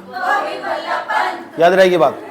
गोविंद वल्लभ पंत के बारे में बता दूं, उत्तराखंड के प्रथम मुख्यमंत्री का नाम बताओ तुम मुझे पहले। चलो यूपी के इनके नाम पे यूनिवर्सिटी बनी हुई हमारे यहाँ, पंतनगर यूनिवर्सिटी है 1960 में। हाँ, भारत रत्न नहीं मिला हुआ। उद्देश्य जानते हो क्या? ऑब्जेक्टिव इनका, जो कुमाऊं परिषद बनाई गई थी, क्यों बनाई गई थी? पहली बात, राजनीतिक चेतना पैदा करने के लिए लोगों के अंदर। दूसरा, सामाजिक और शिक्षा का विकास करने के लिए, समाज की शिक्षा दी जा सके। कुछ लोग ऐसे हो नहीं होते, सुन लो, कुमाऊं परिषद की स्थापना क्यों हुई थी? कुछ लोग ऐसे हो नहीं होते कि जिनके अंदर भी, जिन्हें समाज से कोई लेना देना ही नहीं है, डेली नौकरी पा रहे, डेली जा रहे, बाहर क्या रहो कोई मतलब नहीं, टीवी देखना इंसान के टाइम, उन्हें कोई मतलब नहीं है क्या न्यूज़ चल रही है, उन्हें कोई मतलब नहीं है कलकत्ता की न्यूज़ था। नहीं सोचते कोई भी प्रॉब्लम जब तक हमारी नहीं होती, जब तक वो हमारे पर नहीं बीतती। इस समाज का सबसे बड़ा विकृति भरा रूप है। समझ गए? कोई भी समस्या जब तक वो आप हानि नहीं होने की बात, जब तक हमको खुद नहीं बीतती बात। सही बात या हम उसे सिर्फ एक घटना समझ कर छोड़ देंगे, उसके प्रति थोड़ी भी संवेदनशीलता नहीं दिखाते हम। राजनीतिक और सामाजिक शिक्षा का विकास करने के लिए कुमाऊं परिषद की स्थापना हुई थी। अच्छा, कुमाऊं परिषद के अधिवेशन हुए, अब ये अधिवेशन हुए 6, और 6 के बाद पता क्या हुआ? 1926 तक आते ये कुमाऊं के अधिवेशन। तो कुमाऊं के अधिवेशन हुए तो उत्तराखंड में तो होंगे। तो पहला अधिवेशन कहाँ हुआ, उसका नाम पूछा जा, कब हुआ, उसकी डेट पूछा जा, अध्यक्ष कौन कर रहा था, जो सामने खड़े होकर भाषण दे रहा था, लोग सुन रहे थे, कोई तो अध्यक्षता कर रहा होगा। समझ की बात है? तो जो अध्यक्षता कर रहा था उस व्यक्ति का नाम पूछा जा। तो इन्हें मैं ट्रिक से याद करवाऊंगा, 6 के 6। समझ गए? पहला जो अधिवेशन हुआ सितंबर 1917 में हुआ। 1916 में तो परिषद बनी, पहला अधिवेशन हुआ सितंबर 1917 में, और कहाँ हुआ? अल्मोड़ा के अंदर। और किसने करा अध्यक्षता? जे दत्त जोशी। दूसरा हुआ दिसंबर 1918 में, ट्रिक बताने वाला हूं, घबराओ ना, हल्द्वानी में, और तारादत्त गहरोला ने। बहुत बड़े वकील थे, याद रखना बात है। तारा दत्त क्या होगा, अक्टूबर 1919 में हुआ। देख 17, 18, 19, 20, बीच में 2 दिन का 2 साल का गैप होगा, फिर 23, 1-2 साल का गैप दिया, फिर 26 आएगा, 3 साल का गैप देगा। ठीक, 3 तो लगातार शुरू के 3, 17, 18, 19, याद रहेगी बात है। पहला कहाँ हुआ, अल्मोड़ा में, दूसरा, तीसरा, चौथा, 5वां, तो बोलो ओहो ओहो, कोरे कोरे तन पे रानी तेरा नाम है। ओहो ओहो ओहो ओहो, कोरे कोरे कोरे कोरे तन पे रानी तेरा नाम है।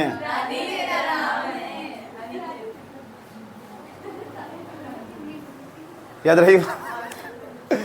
ओ का मतलब अच्छा अल्मोड़ा याद आएगा, हो है हल्द्वानी याद आएगा, को कोट द्वार आएगा, को काशीपुर याद आएगा, तन पे टनकपुर याद आएगा, रानी खेत याद आएगा। याद तो हो गए सारे, समझ गए।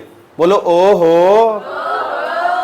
ओहो, कोरे कोरे तन पे, ओहो कोरे कोरे तन पे रानी तेरा नाम है।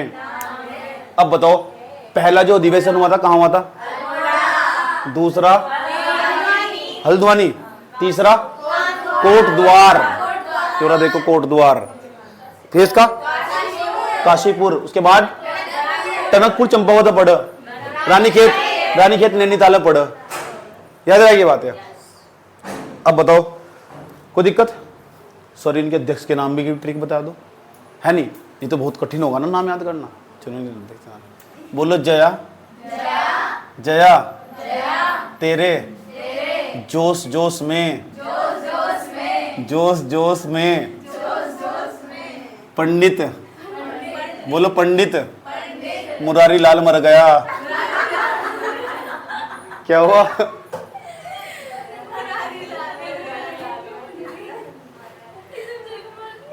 मुरारी लाल मर गया। बोलो, जया तेरे जोश जोश में पंडित मुरारी लाल मर गया। अच्छा जया, अच्छा जया दत्त जोशी, जय दत्त जोशी, तेरे तारा दत्त ग्यारोला, जोश जोश, अच्छा RB बद्रीदत्त जोशी, इसका राय बहादुर बद्रीदत्त जोशी। जोशी एक ही नाम है, इसमें याद आ जाएगा जोशी, जोश जोश में अपना भी याद आ जाएगा। तो ठीक है, एक और भी इसमें आगे चलो, बद्री जोशी, उसके बाद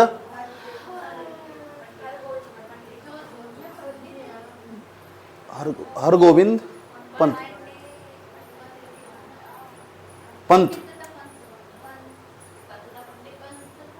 अरे बनाए दे तो इसकी ट्रिक यार।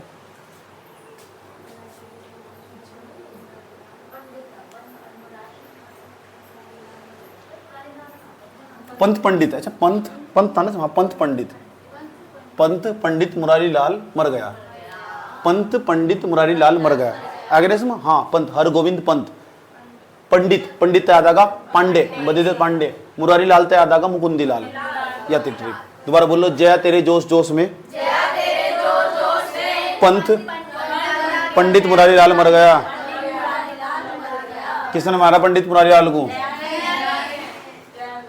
क्यों मारा? ठीक है, याद रहिए बात, याद हो जाएगी, कोई दिक्कत नहीं है तक। अब जब भी 2 लाइन बोल लगे ना, अब तो इनके अध्यक्ष में कंफ्यूजन नहीं होने के और इनके उसमें भी कंफ्यूजन नहीं होने के कि जो हो कौन से स्थान पर हुआ था। एक तो ये स्थान बड़ा कंफ्यूजन, यहाँ कंफ्यूजन है ना, जहाँ कंफ्यूजन वहां सवाल डाल दो, उठाएगा जाएगा। अब सवाल है, जब ये अधिवेशन होते हैं इसमें कुछ तो होता होगा, कुछ तो महत्वपूर्ण घटना घटी होगी। पहले की कुछ खास बात, पहले तो वैसे इंपॉर्टेंट और लास्ट का वैसे इंपॉर्टेंट हो जा। लास्ट 1926 के बाद ना रानीखेत में होता, जो मुकुंदी लाल इसकी अध्यक्षता कर रहे थे, ये बैरिस्टर मुकुंदी लाल है, ये वही है जिन्होंने मोलाराम की पेंटिंग को संरक्षण दिया था। ये वही व्यक्ति है, सही बात है। मोलाराम को प्रखर करने का, पूरी दुनिया के सामने उकेरने का जो श्रेय दिया जा, बैरिस्टर मुकुंदी लाल को दिया जा।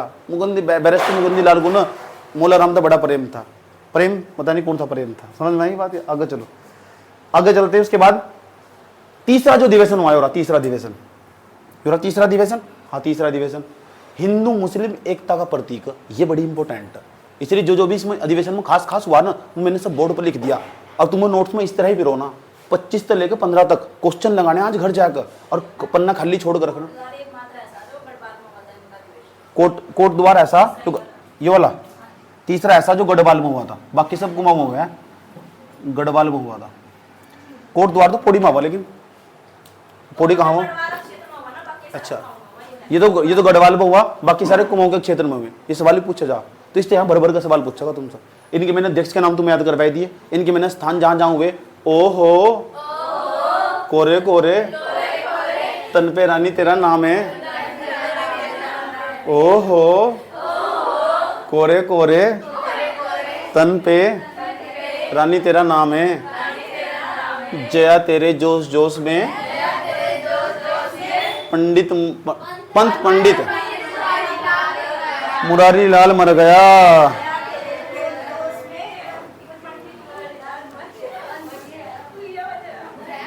क्या हो गया? ए इधर देख, तीसरा अधिवेशन था ना, हो तीसरा अधिवेशन था। पहली बात तो गढ़वाल में हुआ, हिंदू मुस्लिम एकता का प्रतीक। और तीसरे के अध्यक्षता कौन करते थे? राय बहादुर बद्रीदत्त जोशी। उसके बाद अगर चौथे अधिवेशन में बद्रीदत्त पांडे के सुन लो, चौथा अधिवेशन कहां हुआ? देखो, चौथा अधिवेशन काशीपुर में हुआ। इसकी अध्यक्षता कौन कर रहे थे? हरगोविंद पंत। चौथा अधिवेशन में बताओ कहां हुआ? चौथा अधिवेशन काशीपुर में। अध्यक्षता कौन कर रहे थे? हरगोविंद पंत। चौथे अधिवेशन में बद्रीदत्त पांडे की अध्यक्षता में सभी गांधी जी से मिलने गए थे चौथे अधिवेशन के बाद।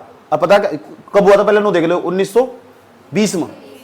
देखो बात सुन लो, ध्यान से सुनो छेत्री का। दिक्कत क्या है? चौथा अधिवेशन हुआ काशीपुर में, हरगोविंद पंत की अध्यक्षता में हुआ ना। इसके बाद पता क्या हुआ? जितने भी नेता थे, उत्तराखंड के बड़े बड़े नेता, सारे गांधी जी से मिलने गए थे। और गांधी जी से मिलने गए थे महाराष्ट्र के अंदर। और महाराष्ट्र में उस टाइम पर कांग्रेस का अधिवेशन हुआ था, और वो हुआ था नागपुर के अंदर। और नागपुर अधिवेशन में तो मिलने गए थे। और मिलने गए थे 1920 में। और उस टाइम महात्मा गांधी चला रहे थे असहयोग आंदोलन। वहाँ असहयोग आंदोलन की हुई थी घोषणा, समझ बात या? तो इन्होंने कहा था हम तुम्हारा असहयोग आंदोलन में देंगे साथ, एक काम करिए तुम हमारा, तुम मान लो हमारी बात। उन्होंने कहा बताओ क्या करना? उन्होंने कहा एक काम करना, हमारे यहाँ आ जाना उत्तराखंड में। उन्होंने कहा वहाँ क्या करना? उन्होंने कहा जो कुली है ना, और कुली बेगार प्रथा, उसे खत्म करना चाह रहे, उसके लिए आंदोलन की शुरुआत चाह रहे हैं। हम चाहते हैं कोई बड़ा नेता आवे यहाँ से, समझ बात क्या? बद्रीदत्त पांडे ने भी, और बहुत सारे बड़े बड़े नेता थे ये उत्तराखंड के, वहाँ गए थे नागपुर अधिवेशन में। और इन्होंने आमंत्रण दिया था महात्मा गांधी को यहाँ आने का। बात समझ में? वह बात अलग है, महात्मा गांधी का टाइम नहीं लगा, बड़े नेता का टाइम कहाँ लगा? मान लो तुम्हारे किसी फंक्शन में मुझे बुलाया, क्या हुआ? तुम एकदम हंसे क्यों?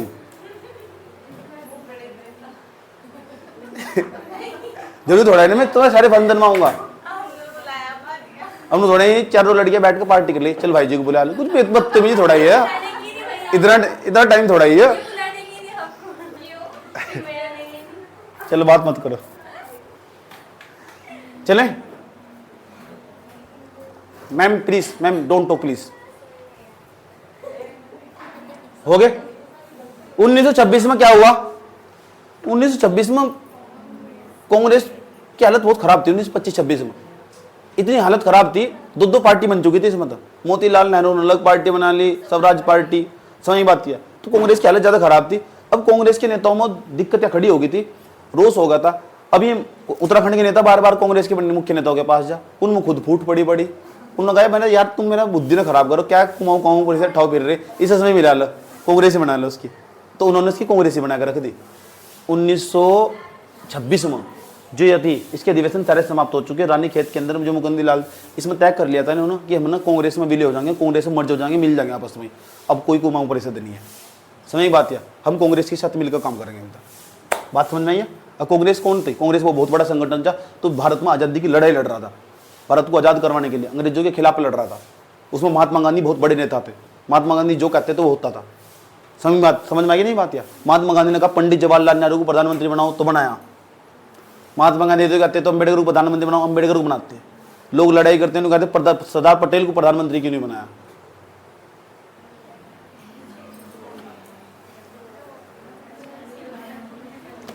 अब जो होगा उसे देख लो। 1918 में गढ़वाल में कांग्रेस कमेटी का गठन हुआ। 1918 में गढ़वाल में कांग्रेस कमेटी कब बनी? 1918 में। कुमाऊं में कुमाऊं परिषद कब बनी थी? 1916 में। 2 साल बाद कांग्रेस गढ़वाल में कांग्रेस कमेटी बनी थी। 1918 में सवाल भी पूछा हुआ। 26 नवंबर 1919 को बद्रीदत्त पांडे भाषण दे रहा था, पता? जलियांवाला बाग हत्या का कांड जहाँ हुआ था, जलियांवाला बाग में भाषण दे रहा था वो। अंग्रेजों का जो कानून आया था ना 1919 का, रोलक एक्ट, उसके विरोध। तो कह रहे हो काला कानून है, सब वापस ले लेना चाहिए, ऐसा करके। बात बताओ, यहाँ तक समझ में आई नहीं आई? 1925 तक की होने वाली घटनाएं भी मैं समाप्त नहीं कर पाया हूँ, लेकिन मैंने आज चर्चा बहुत करी, मैंने बहुत अच्छे तरीके से समझाने की कोशिश करी। कल को मैं इस कहानी को 1925 से लेकर ना 1925 से लेकर 1940 तक समेट दूंगा, सारा भी समाप्त कर सकूँ कल को। लेकिन जितना ज़्यादा देर तक मैं रुकाऊंगा ना, इतना ज़्यादा तुम्हारा जो इतिहास है ना भारत का, वो भी क्लियर होगा, उसका स्टडी भी क्लियर होगा कि कहानी किस तरह आगे बढ़ रही। आज का, कल का दिन और परसों का दिन लास्ट होगा, ऐसा लगेगा तुम हम सच में आज़ाद हो चुके। अभी तो तुम यहाँ 1925 में फंसे हुए। ठीक, फटना।